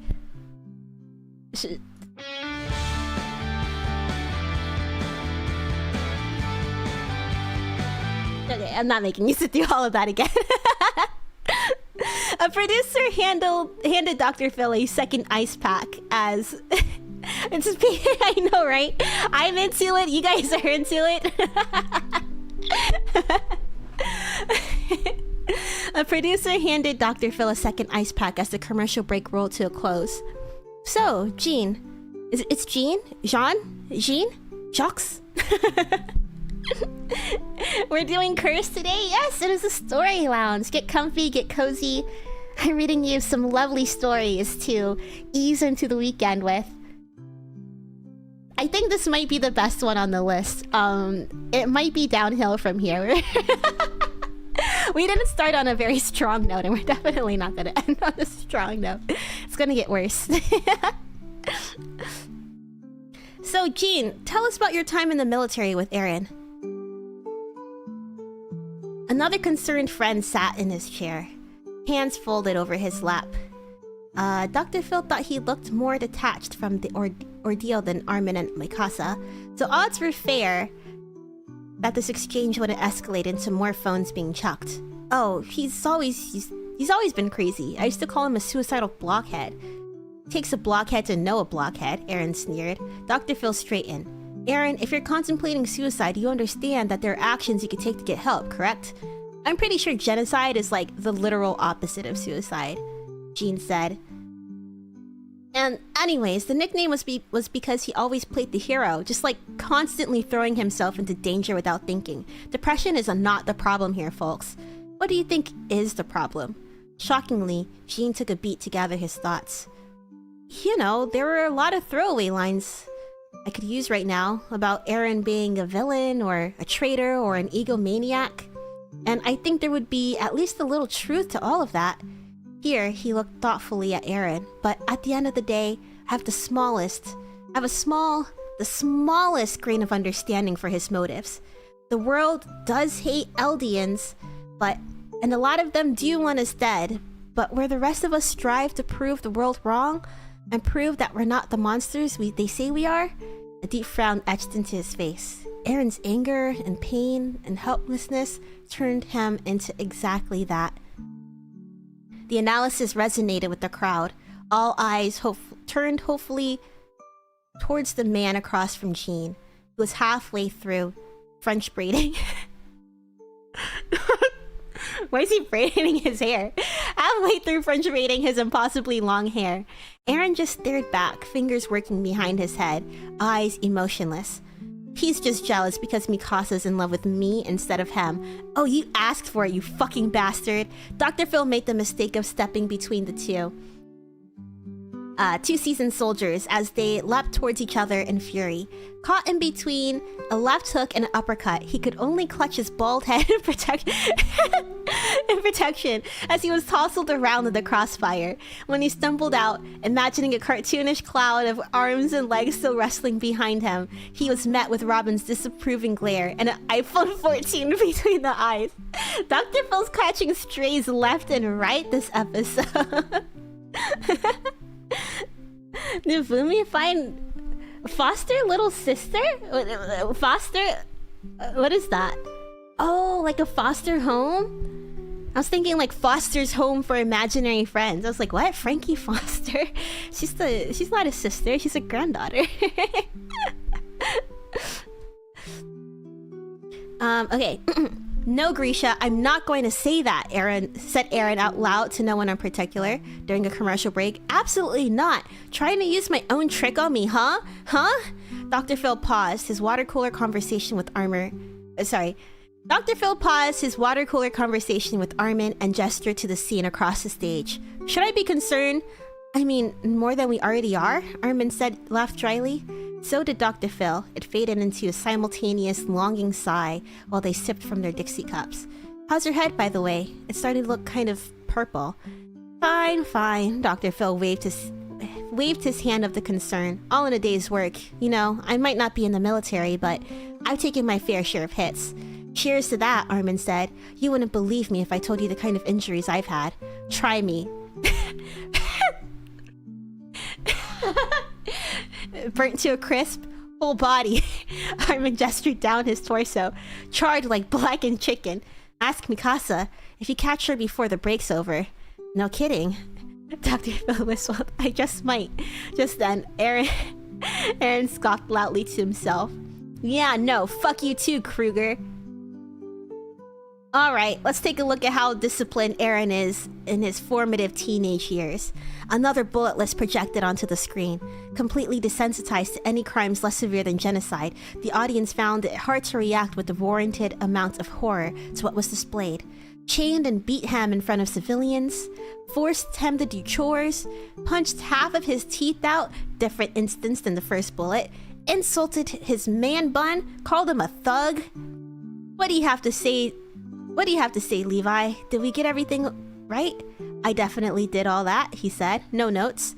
Dr. Phil had been confused ever since the short man with black hair sat down, but his flat affect and other places to be demeanor elevated the confusion to agitation.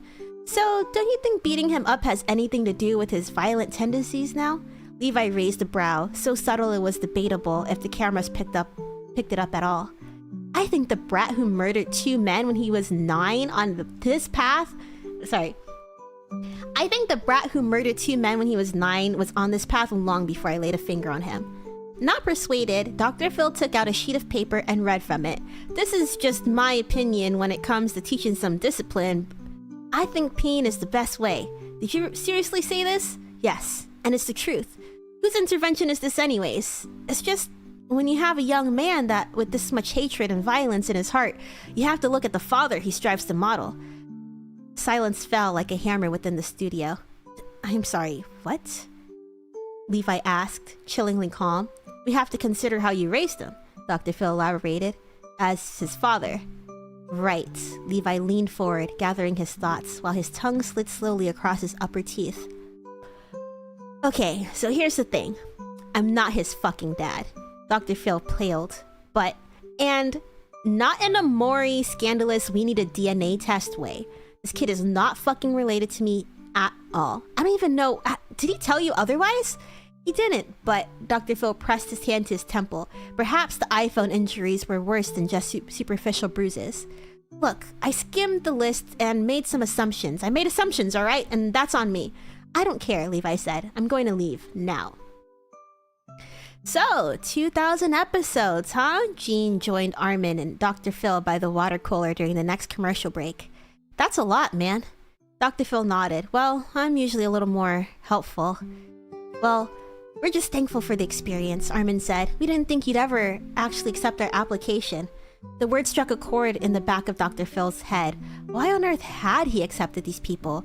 Was he that desperate for ratings? His ratings were fine, always had been.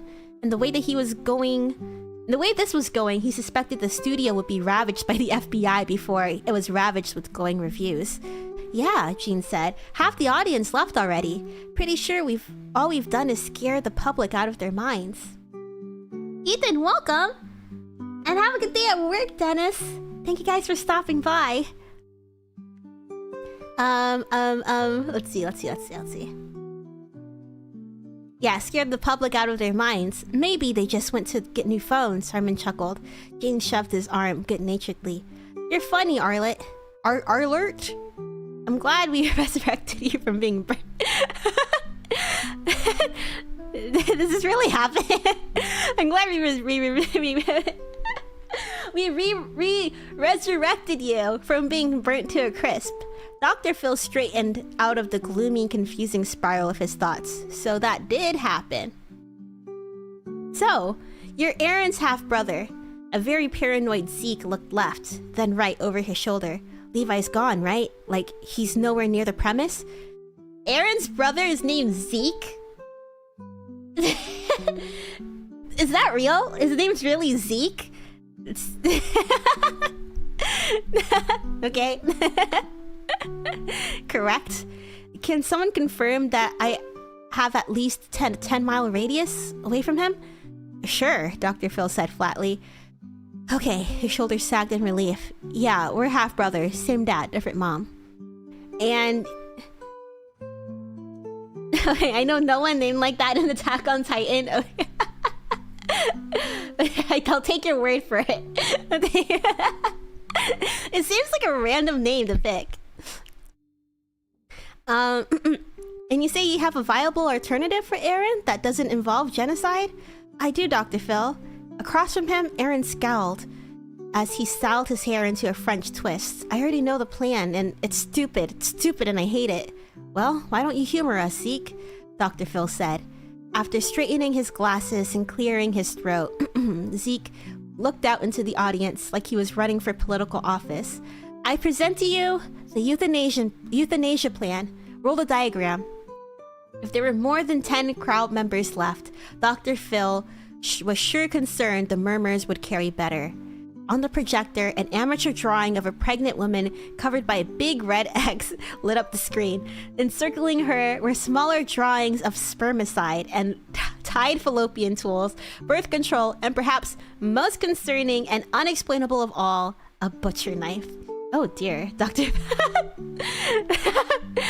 Phil said. Whichever intern screened and okayed this was getting fired. This is the euthanasia plan, Zeke repeated again, like he had practiced this spiel in the bathroom mirror beforehand. We sterilized the LDNs with the ultimate goal of extinction. The world will have no one to hate, and it spares the lives of those already living. Stop reproduction, prevent world destruction. Say it with me. Stop reproduction, prevent world destruction. Somewhere in the ensuing chaos, Dr. Phil's head made acquaintance with at least 3 more angrily tossed iPhones. Dr. Phil had never been so exhausted. 2,000 episodes, 2,000 interventions, and it was the genocidal, hobo-looking 19-year-old that fully broke him. And boy, was he broken. Something about that last chucked phone knocked the memory back into place, and he was only beginning to come down from it. He felt off-kilter as he stumbled into his dressing room, lightheaded, when his knees gave out and he caught himself with splayed hands on the counter of his vanity. Chest heaving, he looked up to meet his own crazed, bloodshot eyes in the mirror. There! I did it! Is this what you wanted, Aaron? What's gonna happen? The memories flooded him, a river without a dam. Skimming that bizarre application, hovering it over the trash can, a hooded and demanding figure appearing in his periphery before he could let go. Rose Warrior subscribes to the channel. Rose Warrior, thank you so much for subscribing to the channel. I hope you enjoy your stay. I turned TTS on, so I know I don't have to read it and I know what's going on. Okay, yeah, skimming that bizarre application, hovering it over the trash can, a hooded and demanding figure appearing in his periphery before he could let it go. Your ratings are bad, and you need this. You need this, Phil. Keep moving forward. I let you on my show, and now the whole world has an ounce of sympathy for your war criminal friends, if I'm being generous. And now I'm going to be investigated by the fucking International Criminal Court for even attempting to empathize with any of you all. Any of y'all. A meltdown ensued in the dressing room, and the producers beyond the door shuffled in discomfort. Robin just sighed, mentally sifting through a plan to burn the episode reel before it even reached the air. Her husband had been doing this too long, seeking thrills too large. Somewhere in paths, Aaron and Zeke watched on. Aaron with a cold satisfaction, Zeke with the muted horror that he was beginning to wear a second skin. You really are a bastard, Aaron. You know that? That's it. That's it for this. Stop reproduction! End world destruction! Say it with me, guys! Stop reproduction! End world destruction! This is actually like very well written though. Yeah, crazy. Thank you so much, Frog Spindle, for this episode of Doctor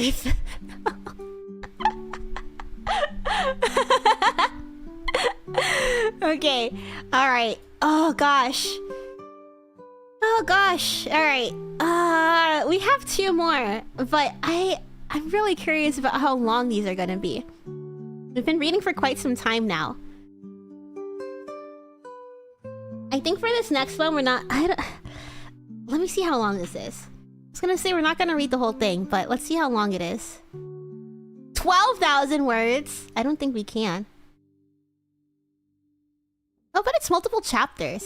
18 chapters. We'll read a couple. We'll read a few chapters, I guess. This first chapter is incredibly short. Okay. Gosh, this might be as bad as 9/11 Tom Gregg.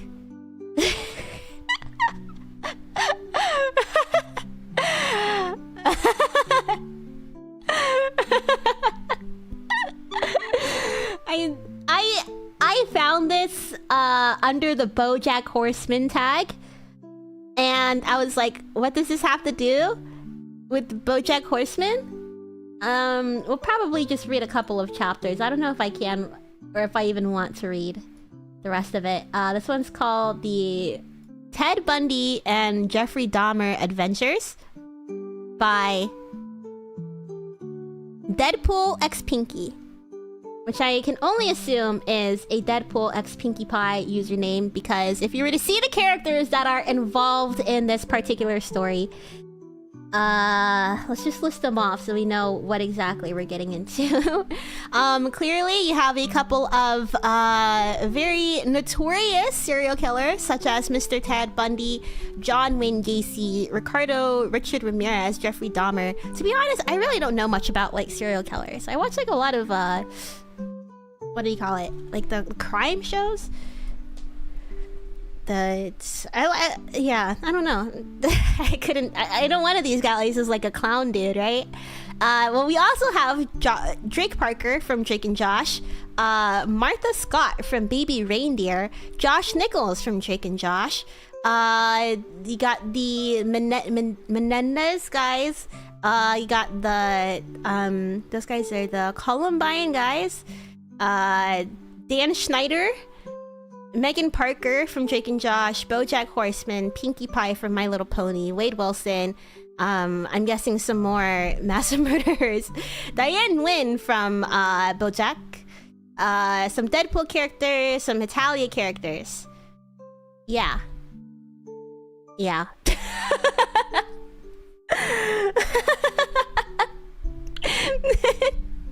This will be our second to last one. We'll read it until I get sick of it, alright?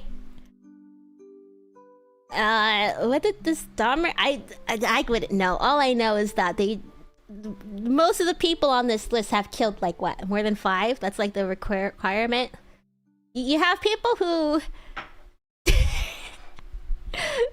Why are they... What does Drake and Josh have to do with this? They seem like the odd ones out. Pinkie Pie, I could see Pinkie Pie fitting in here somewhere. Drake and Josh though? Alright, so this is just a random ass story. I don't like serial killers, I just think it's funny to do this. Also, random characters form different fandoms. It was a boring day in a place. Jeffrey had driven from Ohio to America, but he saw Ted gritting on Walt Disney's... Grittying? He doing the gwitty? But he saw Ted gwittying on Walt Disney's grave, as you do. Jeffrey walked over to Ted. Ted, I want to go to the opposite world, said Jeff. When I see Jeff, all I think is Jeff the Killer. Drake and Josh. Ah, that's true. The Dan Schneider. What's gonna happen with Dan Schneider? Are they victims? You think they're gonna be victims? Bro, can a man jerk off to me? I don't know if I want to read this anymore. We'll get through at least 5. If chapter 2 and 3 and 4 are just as short, we'll try and get to 5. Bro, can a man jerk off to minion porn without being talked to? Your voice makes me sick. Sorry. Can a man jerk off to minion porn without being talked to? Your voice makes my dick soft, said Ted. As people knew, Tomer was R, and so he punched Ted in the face, killing him. But then he saw the reboot card, so he went to Fortnite and booted him back. The 2 idiots walked into a portal. I am going to see if the minion porn is good here, says Ted. I'm going to see if my dad loves me, says Jeff. They walk into the house. Get it out of my house, says Lionel. Dad, I am your son from a different universe. Do you love me, says Jeff. Are you still gay, says Lionel. Yeah, says Jeff. Then no, I don't, says Lionel. Ted begins to laugh his ass off. Ted turns to the room to push... Ted runs to the room, push David off the computer, and types minion porn. The porn begins to play. The fuck is this normal porn, says Ted. Jeff, let's go home, says Ted. My dad doesn't love me, cries Jeff. Yeah, we know, said Ted. The 2 leave. Ted makes Jeff watch minion porn to feel better. Lionel walks in. What the fuck? Says Lionel. Jeff changed to gay porn. Dad, it's not what it looks like, says Jeff. Is that minion porn? Cool. Can I watch? Says Lionel. The end.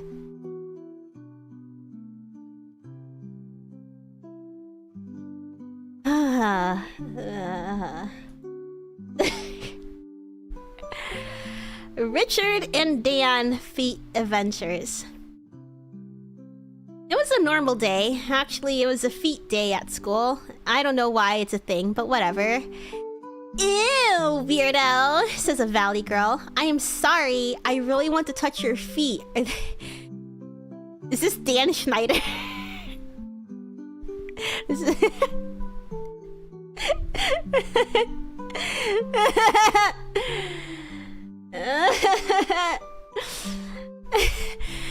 I'm sorry, I really want to touch your feet. They are a size 6.5 and they smell like strawberries, says young Dan. The girl snaps Dan. Ew, why are you smelling them, says the girl. I will show you. I will be back, movie actor, and become a king, says Dan. The fat Dan head. We didn't have... Okay, alright, sure. The fat Dan head home after school. Dan knees front of a statue. I pray to you, my god, Richard. Please give me the feet-smelling power, says Dan. I am here, my son. I will show you a whole new world, says Richard. Richard, for fuck's sake, no Disney reference, says Ted. Why is Ted Bundy here, say young Dan. Yeah, I am here in your closet with Richard. This dude smells so bad, but I can't reach the door handle, says Ted. A fart is heard. For fuck's sake, Jeff, did you shit your pants, said Ted. I thought it was a fart, says Jeff. Ew, I hate it here, says Ted. Why are you guys here, says Dan. Every time we leave this thing alone, he ends up getting stuffed in a locker, says Ted. No, I don't smell, says Richard. Everyone says you do. No, I don't, guys. That's it. I'm leaving, says Richard. Finally, he smelled like crap, say Ted. Dan followed behind him. Your Highness, teacher, teach me your ways, says Dan. I am going to show you how to riz someone up. Follow me. This is a movie. Oh, sorry, I was reading. I was reading the chat. This is the right way to make some... What is this, a crossover episode? This is like Netflix true crime documentary meets TikTok true crime brain rot meets... I don't know. When are the cartoon characters gonna show up, I wonder? What's a back movie? He's gonna become a... I was gonna say backshot, but I didn't know how to make a joke out of it, so... Pretend I said something funny. Alright, I'm gonna teach you how to riz someone up. Follow me, says Richard. This is a woman, says Richard. Wow, that's a beautiful woman, say Dan.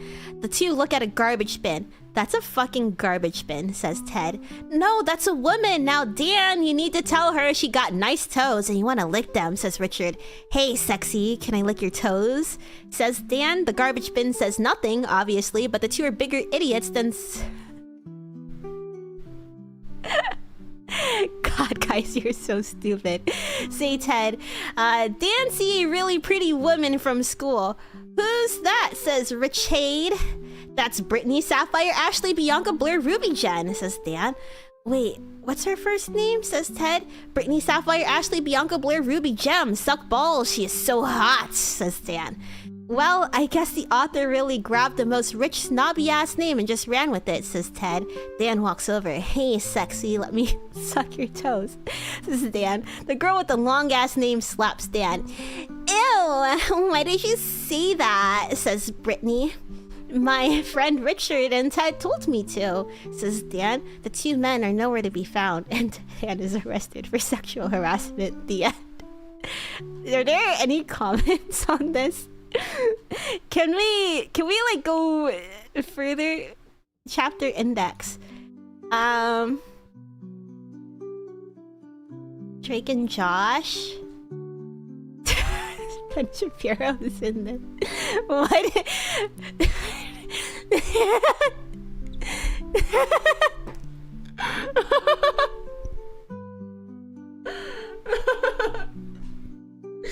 What happens in this story? I don't know if I want to read anywhere of this. Let's go to BoJack meets Pinkie Pie. You can do that one. I want to see the cartoon characters. The constant stream of says X is exactly one of the things I stopped doing in my writings. It is so repetitive, yeah. I think this is like a crack, like a story. I wonder where is the extent of this person's writing abilities? Like, is this just like a stream of consciousness?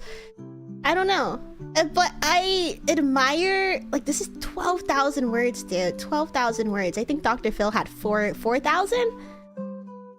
What was I gonna say? I admire that this person is able to just write down whatever comes to their mind and not think twice about it.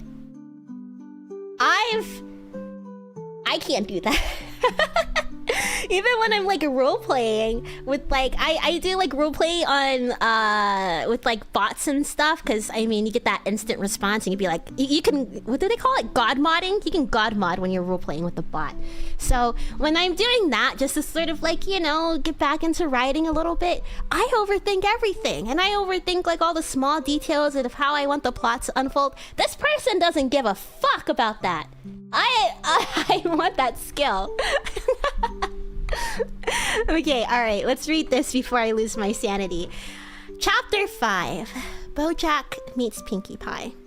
BoJack meets Pinkie Pie. It was a normal day in Ponyland. Nothing had happened recently until a portal opens.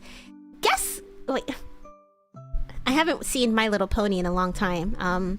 Guys, what's this portal? Says Pinkie Pie. Maybe we shouldn't go in. It's scary, says Fluttershy. At first I thought this was so random, but now I get it. They're all horses. A brown horse walks out. God, why is this so funny in here? Or sunny in here? It is funny in here too. God, why is it so funny? Sunny in here, what the fuck? Says BoJack. Todd, Princess Caroline, Diane.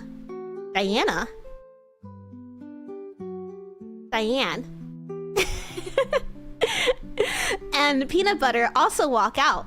This reminds me of what I am, says Todd. You asexual there, Rainbow, says Diana. It's still LGBTQ, says Todd. Who cares? I need a drink, says BoJack. BoJack walks over to the Friendship Six. Hey, you guys. 1, are you legal? And 2, do you have booze? Says BoJack. BoJack cannot sexually harass them, says PC. Welcome to Ponyville, says Twilight. Yeah, whatever, I want to go home, says Bojack. Welcome, welcome, welcome, says Pinky. Shut the fuck up, says Bojack. You're a meanie, says Pinky. I want to bend you over, is that a problem, says Bojack. This is why we aren't your friends, says Todd. Whatever, leave then, says Bojack. Bojack goes back to the real world and Pinky follows. Wow, there are no rainbows here, says Pinky. Listen, kid, not everything is sunshine and rainbows, says Bojack. Well, everyone is happy here, I bet, says Pinky.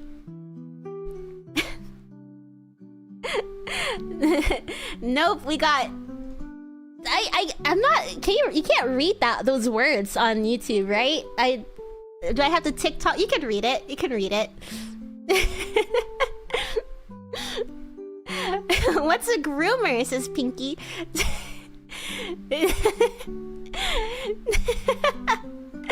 Someone who wants to touch kids, says Bojack. Why would they do it, says Pinky. I don't know what... Because we think it's... I mean, they think it's hot, says Bojack. Why would you say we, says Pinky. Some people think, not me, that... well, you're weird, bye, says Pinky. But I wanted to bang you, says Bojack. I miss my friends, says Bojack. Maybe don't be a bitch, says Todd. Oh, we're back to chapter 6. Ted Bundy versus Mr. Brachium? Is this Mr. or is it Mr. Bircham from Jesse? Hey Jesse! Hey Jesse! I don't know if I want to read any more of this. I don't know if I want to read any more of this. Okay, alright, you know what? Let's go on to our final book. Let's end it on a fun note. I hope. I think it'll be a happy note. I'm sure it'll be a very happy note.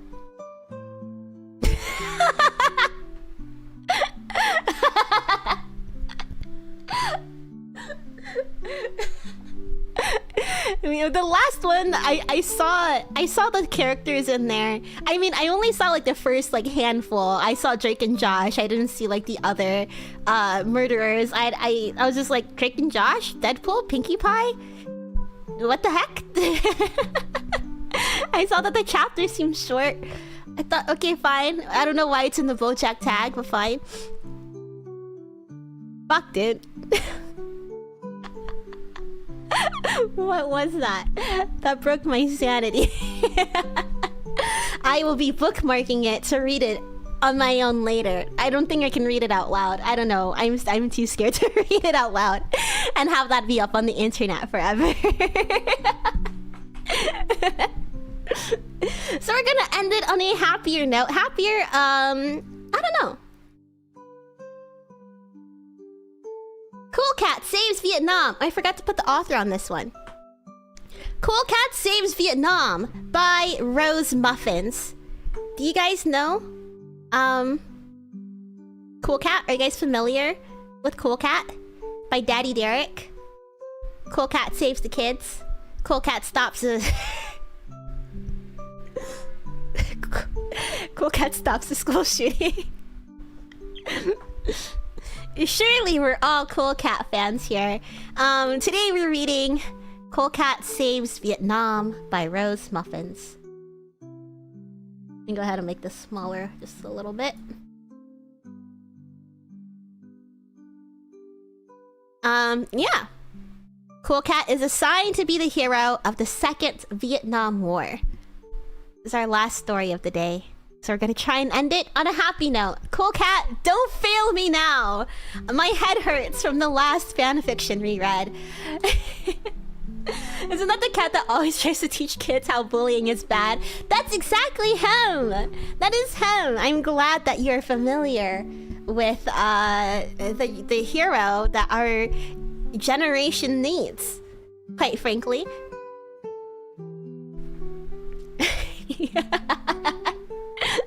Cool Cat promotes gun safety. Alright, here we go. Daddy Derek was hunched over a drink in the kitchen, his fingers clawing at his scalp to give him even a little sensation in this moment of numbing dread. Cool Cat, his dearest and very genetically related son, hadn't been in a film for almost 4 years. And if you're not familiar with Cool Cat, Cool Cat. He is this orange cat you see. Daddy Derek is this, I don't even know what's up, but he's just some rich guy who thinks he has the most amazing IP and that nobody's giving him a chance. His amazing IP is Cool Cat. He makes a bunch of self-funded movies. I first heard of Cool Cat through I Hate Everything, and I thought it was the most insane thing. I've been following Daddy Derek ever since. Yeah, that's Cool Cat. Daddy Derek is a human man. He's married to Mama Cat, who is basically the Cool Cat fursuit, but with some lipstick on. There's a little bit of context. Cool Cat, his dearest and very genetically related son, hadn't been in film for almost 4 years. It was weighing down on him, since convincing Cool Cat that he's famous was how Daddy Derek kept him off Daddy Derek's back for a while. But Daddy... Why are we calling... Okay. But Daddy hadn't had his alone time with Mama Cat in a long time. That was unacceptable. Daddy Derek needed a new way to keep Cool Cat away for a long time. Something far greater than a fatal school event. No, he needed something innovative. A film that would catch the attention of billions of people around the globe. His genius could do it, after all. He had been holding back this whole time and taking it easy on the film industry. As a genius, he was confident that he could create a summer event greater than Avatar: The Way of Water. Avatar: The Way of Water released in the winter, did it not? Did it release over the summer? I thought it was wintertime. Anyways. Daddy Derek was found by Mama Cat while he searched up how to make a popular movie on the computer. He found a deluge of videos talking about popular movies that all had one thing in common. They all believed nothing was original and that everything has to be a sequel. Oh god. While he was crushed by this new information, he was still resilient enough to rise up to the challenge. He normally wasn't one to make sequels. That's why none of his new films have come out yet. But he could do it this once, for Cool Cat, for Mama Cat's sweet loving. He would do it. But what could he do? What was a sequel that hadn't been done? It was hard for him to tell, given that all of the recent movies he had seen were sequels. He thought really hard and fast and found that there was only one thing that hadn't been done twice. War. But a specific war. A modern war. The World War? No, that's too big, and it already had a sequel. A jungle war. The Vietnam War. Daddy Derek stood up from his position on the toilet, having brought his laptop to the bathroom with him. It was the only place that Cool Cat wasn't. Daddy Derek ran out the bathroom to Cool Cat's bedroom. He could have found him anywhere, but Cool Cat preferred to find him here. Cool Cat, Daddy Derek ran over to his blood relative's son and caressed his fuzzy cheek. I have a new movie for you to be in, son. It's a real good one this time. I think if you were in it, it'd sell big billions across the globe. Daddy Derek handed Cool Cat a script he had printed moments ago. It was still warm and the ink looked wet. Cool Cat picked it up. Cool Cat picked up the freshly baked pages and gasped, "Whoa, no way! Cool Cat saves the vitamins? I've always wanted to be in a health movie. Maybe you can use special effects and shrink me down and go into a body. Yeah!" Sorry, that's loud. Daddy Derek shook his head and struggled to keep his fake smile up. No, Cool Cat, it's Vietnam. We're going to kick off a new Vietnam War, and you're gonna star in it. Whoa, a war? Wow, I've never been in a war before. Daddy Derek grinned sincerely. That's right, Cool Cat, I've got it all started. On my way in here, I stopped by the printer and my nuclear launch codes were on the table, so I thought, why not, and bombed the ocean near Vietnam, creating a radioactive disaster and promptly starting a war between the US and Vietnam. Cool Cat gasped, wow, I can't believe it! You'd start a whole war just for me? Thanks, Daddy! Yes, Cool Cat, said Daddy Derek. Now leave, go my son, go to Vietnam and leave me alone. Cool Cat jumped out of bed and ran down the stairs, cheering and singing a song. I'm going to Vietnam! I'm going to Vietnam! I've been drafted! I've been drafted! Cool Cat ran out the door and sprinted towards the airport. Daddy Derek knew his habits and bought him a ticket that he could pick up at the airport. Cool Cat sprinted across the highway, creating several severe crashes before he jumped over a fence and made his way across the runway. He ran up to the first plane he saw and crawled up the stairway to the cabin. Hey, everybody! Cool Cat had the attention of everybody now. Everybody looked frightened by the large cat child. I'm going to Vietnam, and looks like you're all coming with me. Let's get this plane to Vietnam and win a war.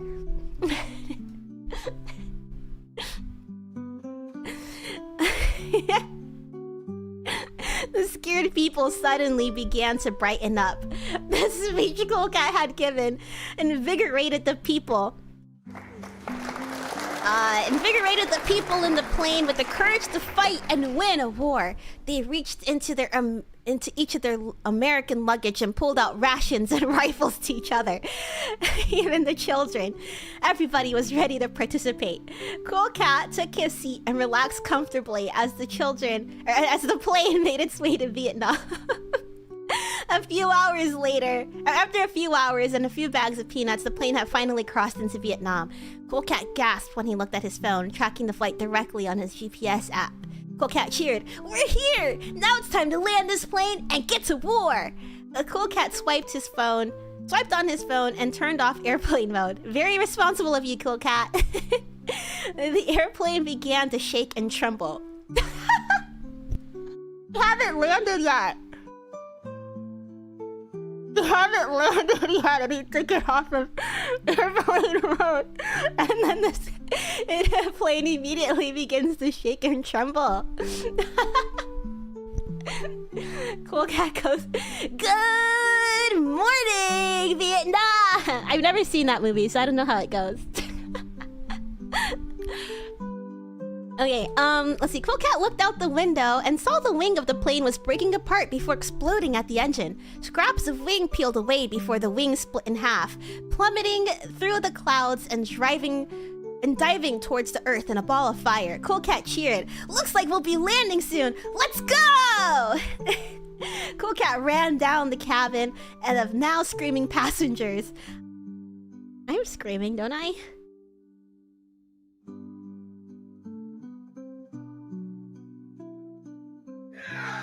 I have one guy screaming. Okay.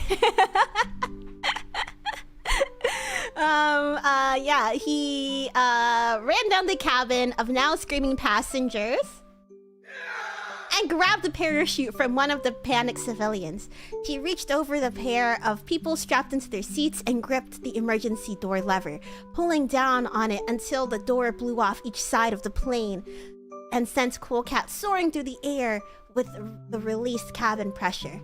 After a few spins and tumbles in the open air, Cool Cat balanced himself out with his belly aimed at the ground and arms stretched out towards him.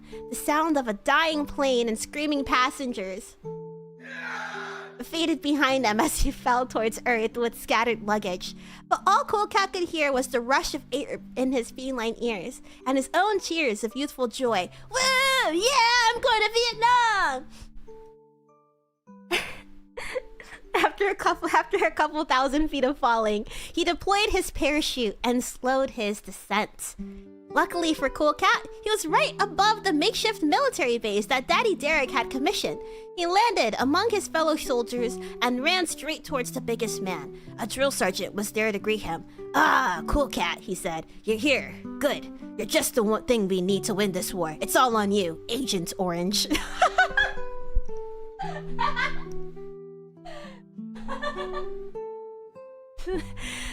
Isn't that... Cool Cool Cat gasped. Wow, I get a nickname right away? That's super duper! Cool Cat ran off to line up with his fellow enlisted and stood next to the rather short soldier. He looked quite young too, in fact. A very familiar face. Cool Cat turned his large, intimidating head towards the familiar person and gasped, Butch the bully! Butch, whose eyes looked wet and puffy, turned to see his classmate standing next to him. Oh no, he muttered. He looked rough, with rips in his pants and a few dark red stains on his shirt. Mud was caked on his bare arms, and his hands looked calloused. Why are you here? This place isn't for kids like us. Cool Cat pointed both of his thumbs at his chest and laughed. Then he gasped. This is the setting for the new movie I'm gonna be in. I'm gonna be the hero who saves Vietnam. He sounded proud, but tilted his head and placed his hand on his hips. What are you doing here, Butch the bully? Here to bully the troops? Butch looked towards the ground, eyes dim and body tired. I was just picking up guns I found on the ground, that's all. I kept finding them all over the place, one after another, gun after gun. I don't know what possessed me to do it, but I couldn't stop picking them up. One after another, I added them to my backpack, like it was like a trail of candy. Before I knew it, I was here. Before I knew it, I was here in Vietnam. He just kept putting guns in it. They took my guns away and distributed them among the troops before putting me through training. I'm not supposed to be here. What did I do to deserve this? Cool Cat jabbed a finger towards Butch the bully. This is what you get for being a bully, and I hate bullies! Cool Cat crossed his arms and looked away, turning the other cheek on what he perceived to be an awful child. Butch continued staring at the ground, saying nothing. A siren went off. Do we have a siren?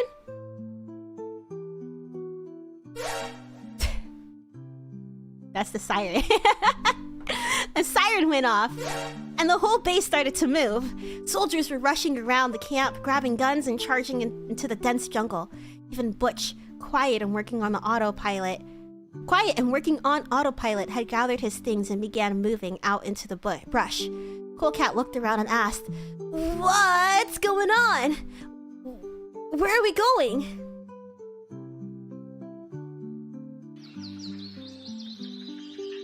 The sergeant came up and handled Cool Cat an M14 rifle.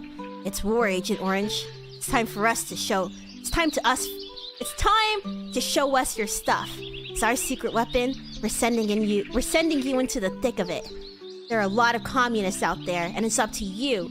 There are a lot of communists out there, and it's up to us to stop them before they spread Marxist propaganda to our youths. Cool Cat looked down at the rifle in his paws. Then, up to the sergeant. Oh no! A gun? I'm not allowed to hold guns! I'm just a kid! The sergeant grimaced at the 6.5-foot tall child standing in front of him. Well, Agent Orange, as your sergeants and the adults in charge of you, you're allowed to use the gun. Cool Cat cheered, Yay! And raised his rifle into the air before spinning around and running towards the jungle with his fellow soldiers. He breached through the bushes.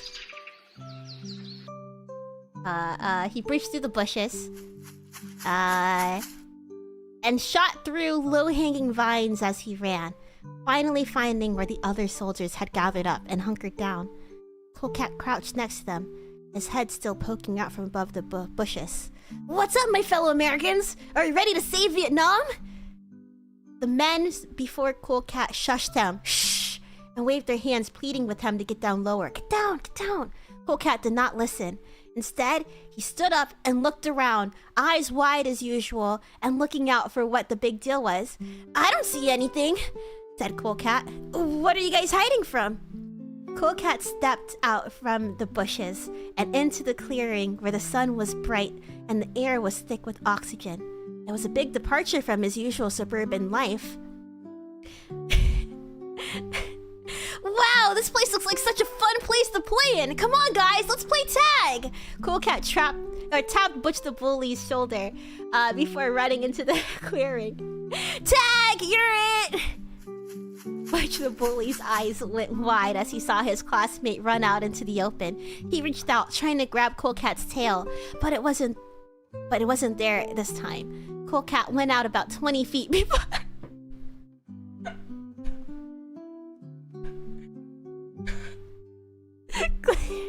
Cool Cat ran out about 20 feet before an explosion went off. Everybody else covered their heads as the rebel. I don't have a sound effect for it. That's it. That's all I got. Everybody else covered their heads as the rubble and dirt fell through the canopy. Butch the Bully was shivering. He couldn't stop him. He couldn't save him. They weren't friends, but he didn't deserve that, he thought. As the smoke cleared and scattered flames withered out among the hydrated plants, a tall orange body remained standing in the center of a shallow crater. Cool Cat stepped up from the crater and crossed his arms. Well, that wasn't very nice. Butch the Bully, did you have something to do with this? Butch looked horrified. How could anybody survive that? He wasn't a normal kid. Something was wrong with that cat. Cool Cat turned back to the direction he was running and continued. Explosion after explosion, boom, boom, boom, went off. After the third explosion, gunfire began to fill the gaps between ear-wrecking blooms. I don't know how to do a gunfire sound.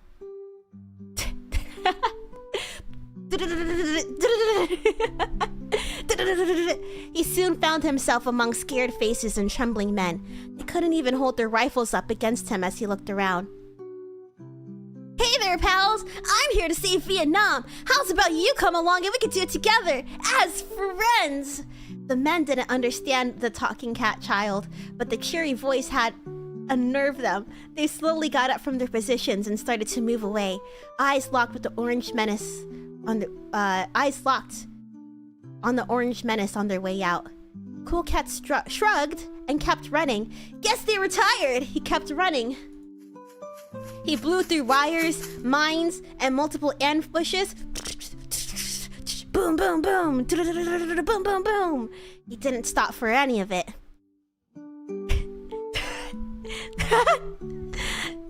Back at home, Daddy Derek was pushing his way up along Mama Cat's body as she laid in a bed of silk sheets and rose petals. He growled with delight as his fuzzy wife rubbed her big paws against his half-naked body. But before any more fun could be had, Cool Cat burst through the bedroom door, covered in mud, leaves, and napalm. Daddy Derek! Cheered Cool Cat. I've come back from Vietnam, and we won! Daddy Derek toppled over the other side of the bed and pulled his discarded shirt up to his chest while Mama Cat ducked underneath the sheets. What? Daddy Derek looked confused and panicked. But the first one took 20 years. How did you win the war in one day? Cool Cat shrugged. I was just playing tag and everybody ran off. When everyone else caught up, they said we had won. The other team had given up. I had saved Vietnam. Daddy Derek grimaced. Glad to have you back, Cool Cat. The end.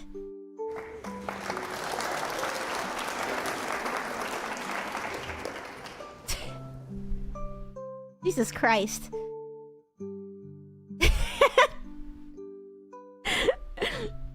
Well,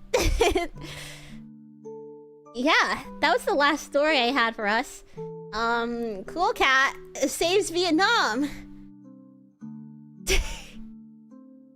He did it. He did it. Did you guys have a favorite story we read today? I think mine's was most definitely, it's gotta be this one.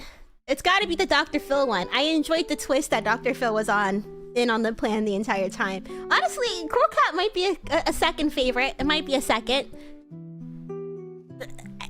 I think these two are probably good because I was actually able to finish them. I was actually able to finish those. Daddy humanitarian plan to get rid of Cool. It took a day. It took a day for Cool Cat to fly to Vietnam and win the war, and then come back to America.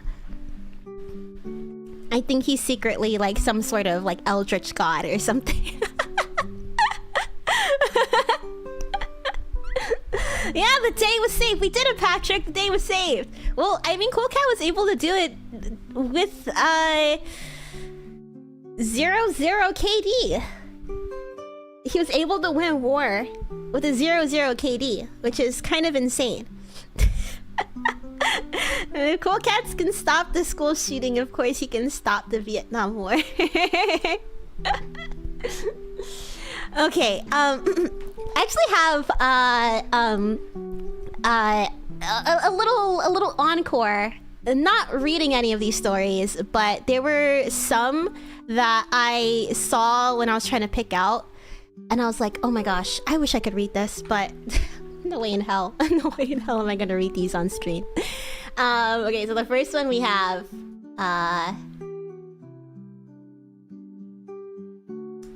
let me move OBS over here so I can actually see. Okay, so this one is a BoJack Horseman one that I saw. I can't read it on OBS because it's so small.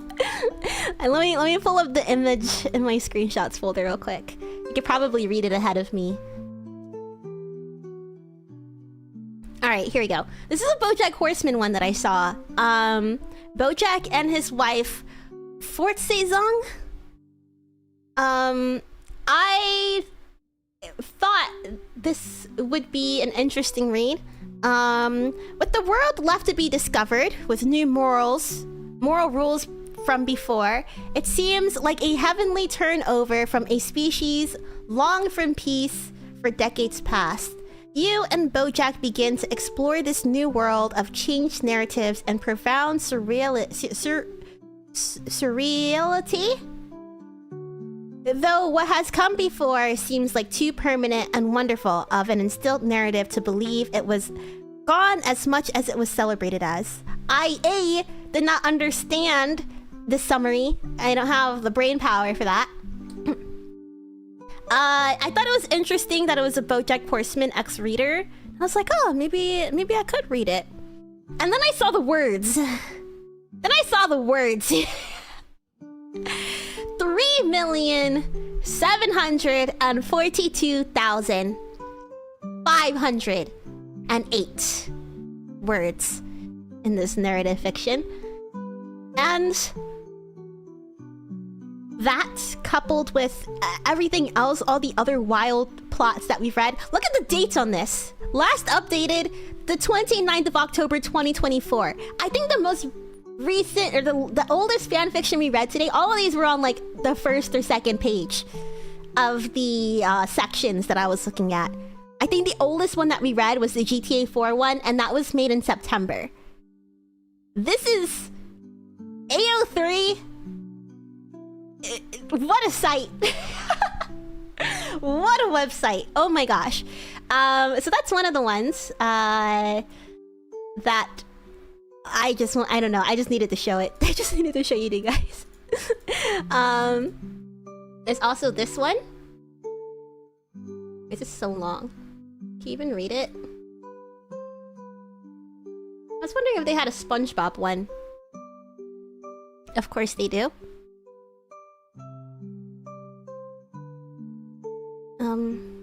Sorry, I gotta pull up the folder. This one. SpongeBob Sex Pants. Sure, sponges reproduce by budding, but that doesn't mean they can't have some fun. This is for almost 4,500 words of SpongeBob and Sandy Cheeks and Princess Mindy and Patrick Star.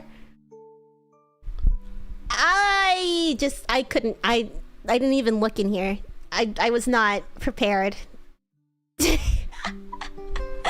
I couldn't mentally prepare myself for this one. I was like, I'm not reading that. I'm not reading that on stream. Okay, alright. And this last one that I saw, I thought was it could have been fun to read. It's another Dr. Phil one. I was like, well, if we have that Attack on Titan Dr. Phil one, surely there's other Dr. Phil ones. Yes, there are. This one's called Maybe I Am a Crook. This is a Richard Nixon ex-reader with you can read all of the tags. Nixon is back from the underworld and is going through a crisis. Unfortunately, as soon as you meet him, the two of you are whisked away on a horde mission. Defeat Agnetha Falskog, a Swedish singer. I think these people are. I mean, I'm not familiar with ABBA, but it said references to ABBA, so I'm assuming that maybe Agnetha and Bjorn, maybe from ABBA, and like disco songs are just, you know, from Sweden. Yeah, you have Dr. Phil, Richard Nixon, Crack Treated Seriously, Pizza Bowling Alley, Orange Juice Business. Yeah. Yeah.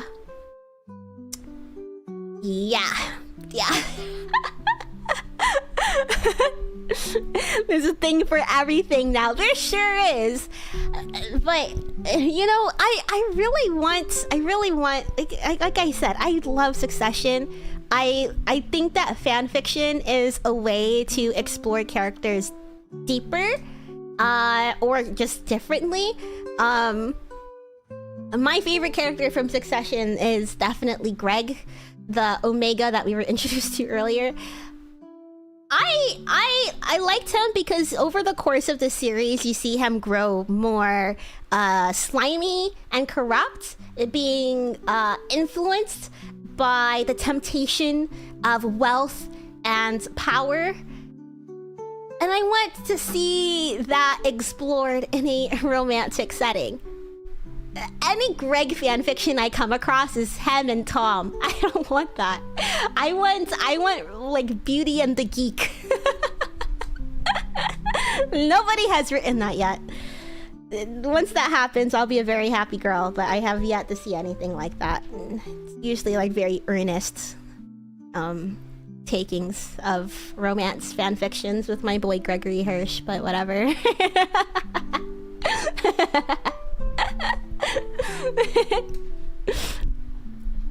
I'm still waiting for my invite so I'll be able to post my trash there. So you need an invite for ao3? You know, wait, is that how it works? Or are you talking about something else? I don't know. With how these fanfictions went, I just kind of assumed that you could just throw whatever on here. I think AO3 is a lot more fun than Wattpad, though. I did try Wattpad, like, every once in a while, thinking, like, oh, is there gonna be a good fanfic on here? Or... no, I don't know. AO3, you're right. Absurd comedy does hit hard. I love when things are absurd and surreal, and I mean, I find myself laughing at stuff every day because reality is getting more and more absurd. Yeah. I'm kind of curious, like, what other fanfiction that they have, especially if you have Richard Nixon ex-reader. I was gonna say, like, Founding Fathers Tom fiction, fanfiction, but I feel like that's going to just seep into Hamilton territory. I don't know. Maybe I should look into, like, some historical fanfiction. I do love history, after all. I don't know. Maybe something set in Versailles. I love the cattiness of Versailles when I was watching the Versailles TV show. Anyways, I do have a little bit of stuff that I want to promote. Yes, tomorrow is our return to Boomer Summit. If you don't know what Boomer Summit is, don't worry, I don't really know either. I just think of it as, like, me getting on my soapbox. If I say, hey, there's gonna be a Boomer Summit this week, just know that I'm gonna be talking about something. Tomorrow, I guess it'll just be kind of like a check-in, not really a Zatsu, but it'll be fun. It'll be fun. We'll be talking about just kind of catching up for tomorrow, and we'll also have a very fun Boomer Summit next week on Sunday. But I am gonna hold my tongue on revealing what exactly we're gonna be talking about for a bit. You can find out when the next schedule... Oh, the schedule would come out tomorrow, I guess. I don't know. I'm gonna hold it off. I'm gonna hold it off.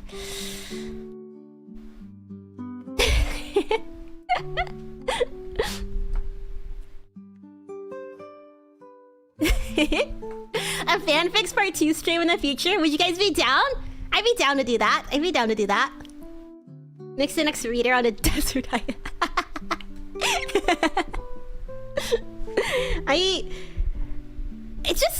It's amazing to me that people have the creativity to write about literally all the stuff that we write about today. Like, what the heck? Especially when it was pulled off really well. Like the Dr. Phil one. And low-key, the Cool Cat one was also very funny. Like, I don't know. I don't know. Like the, Ted Bundy and Jeffrey Dahmer adventures. That one, you could tell it was just sort of like, I'm just gonna write blah, blah, blah, blah, blah. You know, they're just typing. Which is fine. But the Cool Cat one and the Attack on Titan Dr. Phil episode, that it was crack, but it had like a narrative which caught me off guard. It's just amazing to me that people are able to just write so freely. I think I gotta stop second guessing myself. I'd be like, oh my god, it's so cringe, I'm gonna erase everything.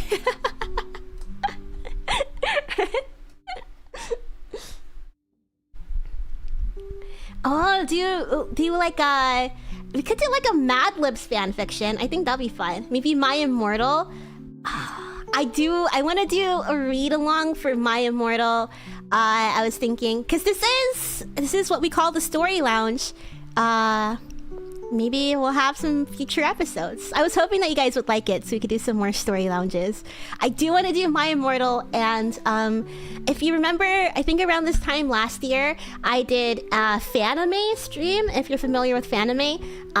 Many of you may be familiar with Nyaneko Sugar Girls, but there is something that is a little bit more absurd than Nyaneko Sugar Girls, and I would say probably akin to Ted Bundy one that we read, just in the sense that they have a bunch of random characters in there.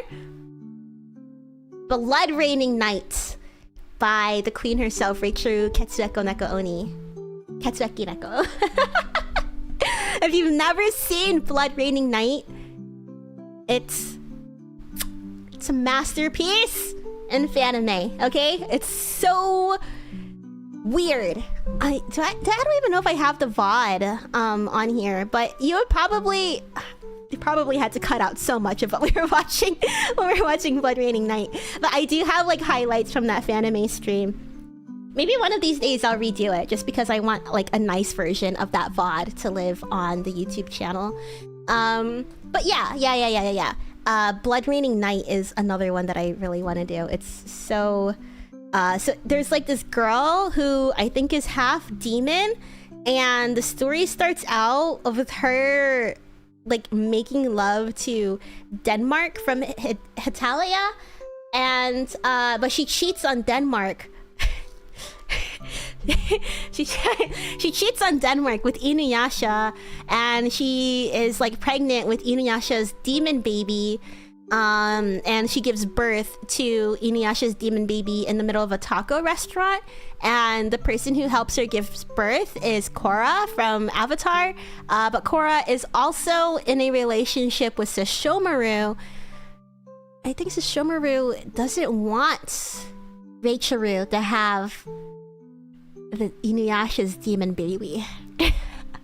I don't know, it's been a while since I last I really do. If I do My Immortal, I want to like really up the production value. I want to have like background sets, and I don't know, maybe bring people along for voices. I think it'll be a lot of fun. A lot of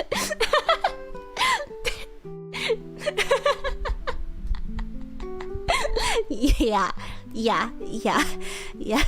Wait, there's an image I love from Blood Raining Night. I had it as a screenshot, so I don't know if anybody is gonna have... I don't think anybody is gonna have it. Because she goes to a talent show. I've only seen the fanime, so she like made a whole like MS Paint animation, like 7, maybe 10 episodes of it. But the fan fiction goes on far longer. She is like doing a talent show at her school, and somebody is bullying her. I think somebody from like Elfin Lied is bullying her or something, which angers the demon baby. So her legs, her legs shoot up, and it's a blue beam just shoots straight out of her crotch, and I think like, I don't know, like destroys the girl that was bullying her or something. I don't know, something like that.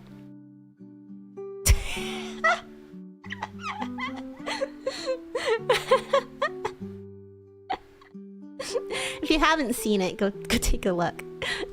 I made fan art of it before too. I think I still have it around. Here it is.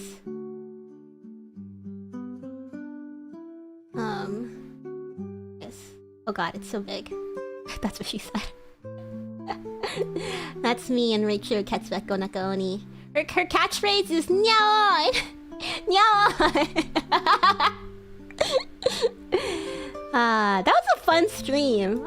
That was I wish I could repeat stream ideas. Can I do that? Can I even repeat this one?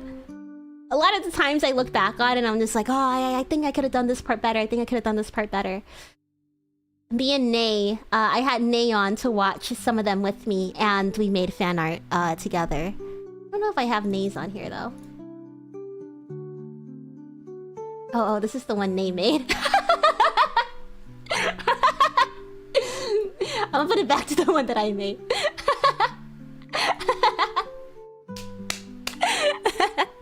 Okay. Okay. Yes, another thing that I'd like to promote is yeah, so tomorrow we are going to have Boomer Summit.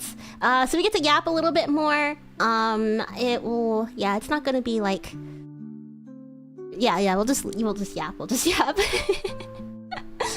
I have some things particularly on my mind that I want to yap about, which is basically what Boomer Summit is. I got something on my mind. I got something to say. I'ma say it. Another thing that I wanted to promote is that Lucid is doing a karaoke relay on Monday. So if you don't have any Monday plans, how about you come and listen to some music by our very talented talents, Versonas, as the corporation would like to call it. You would have Eva, Nay, T, Tam, Sarah, and Reiya participating in the karaoke relay. That'll be this Monday, 8 p.m. to 10:30 Eastern Time. Yeah, everybody is like so talented at singing. I am just constantly in awe at the talent that the new Lucid members have. I'm just like, I'm not a very strong singer myself, but like hearing them sing and seeing them push out covers, like I was super into Nico Nico Taite when I was growing up, and I was like, oh my god, if I was able to sing, I'd want to be able to do that kind of stuff. So being in a space that is like extremely similar to that, it's giving me very I don't know, I wanna get better at singing, and then maybe I could participate in the next relay.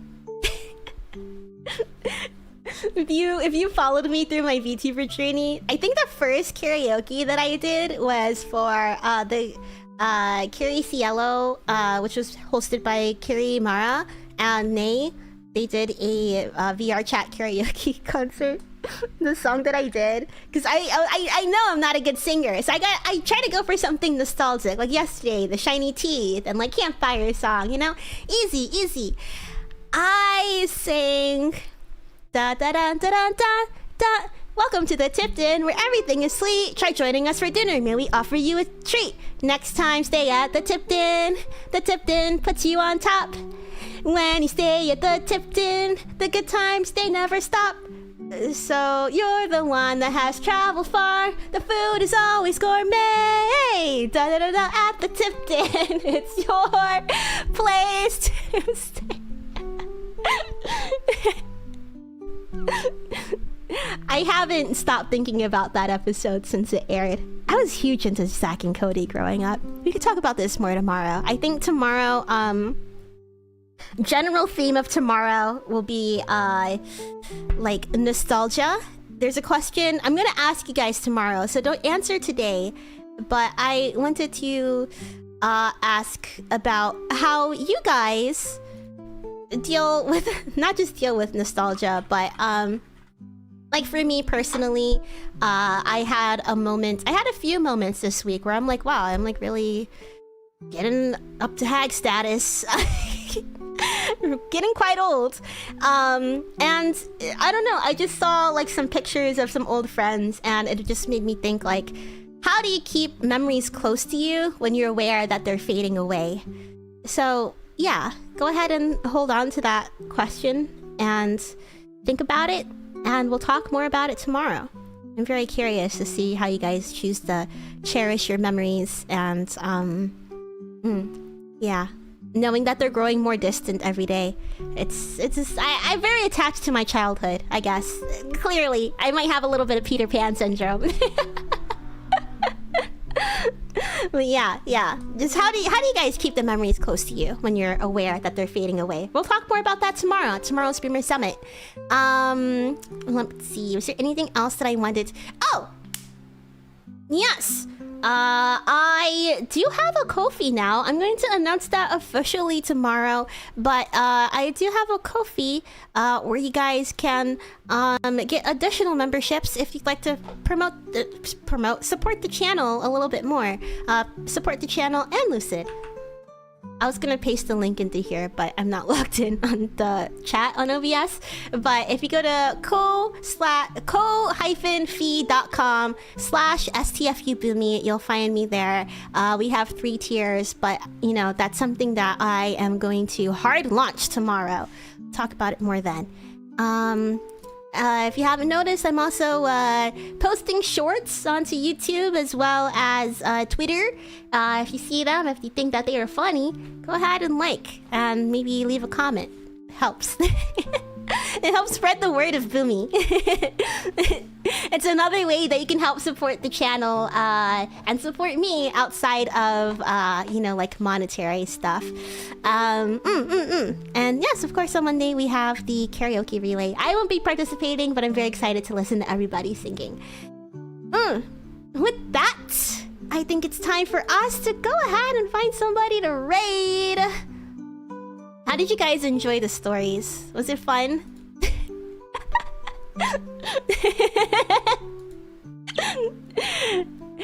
I think I don't know what I'm gonna do after this. I need to wash my brain after. It totally, yeah, some of them completely broke me, dude. Here, actually, I'm gonna go ahead and put the Ko-fi link instead of the Stream Elements tip, because I don't think we'll be using that anymore. Let's go ahead and find somebody for us to raid. Let's go ahead and send the raid over to...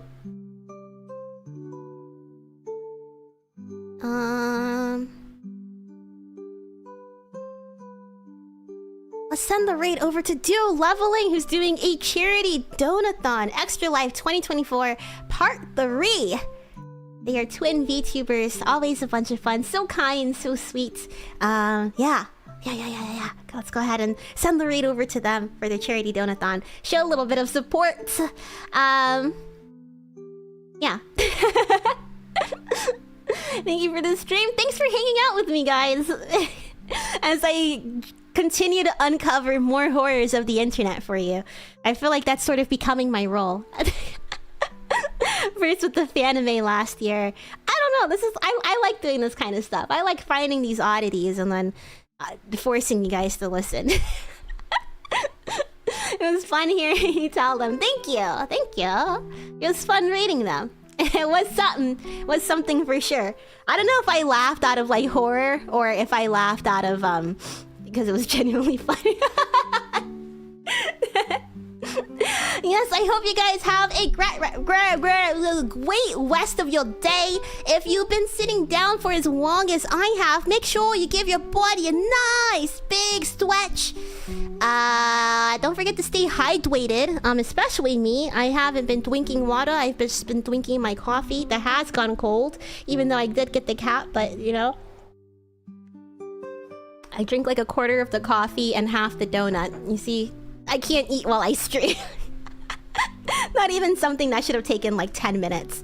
Yeah. So stay hydrated. Don't forget to drink some water, especially if you've been laughing, crying, reading these fan fictions like I have. Make sure you replenish them tears. And last but not least, it's Saturday. Treat yourself to something nice today. Whether that be a little walk around your neighborhood, getting a cake, getting some boba, or ordering takeout. Or, you know, maybe if you're not a lazy piece of shit like me, maybe you'll make yourself a nice meal that you really like.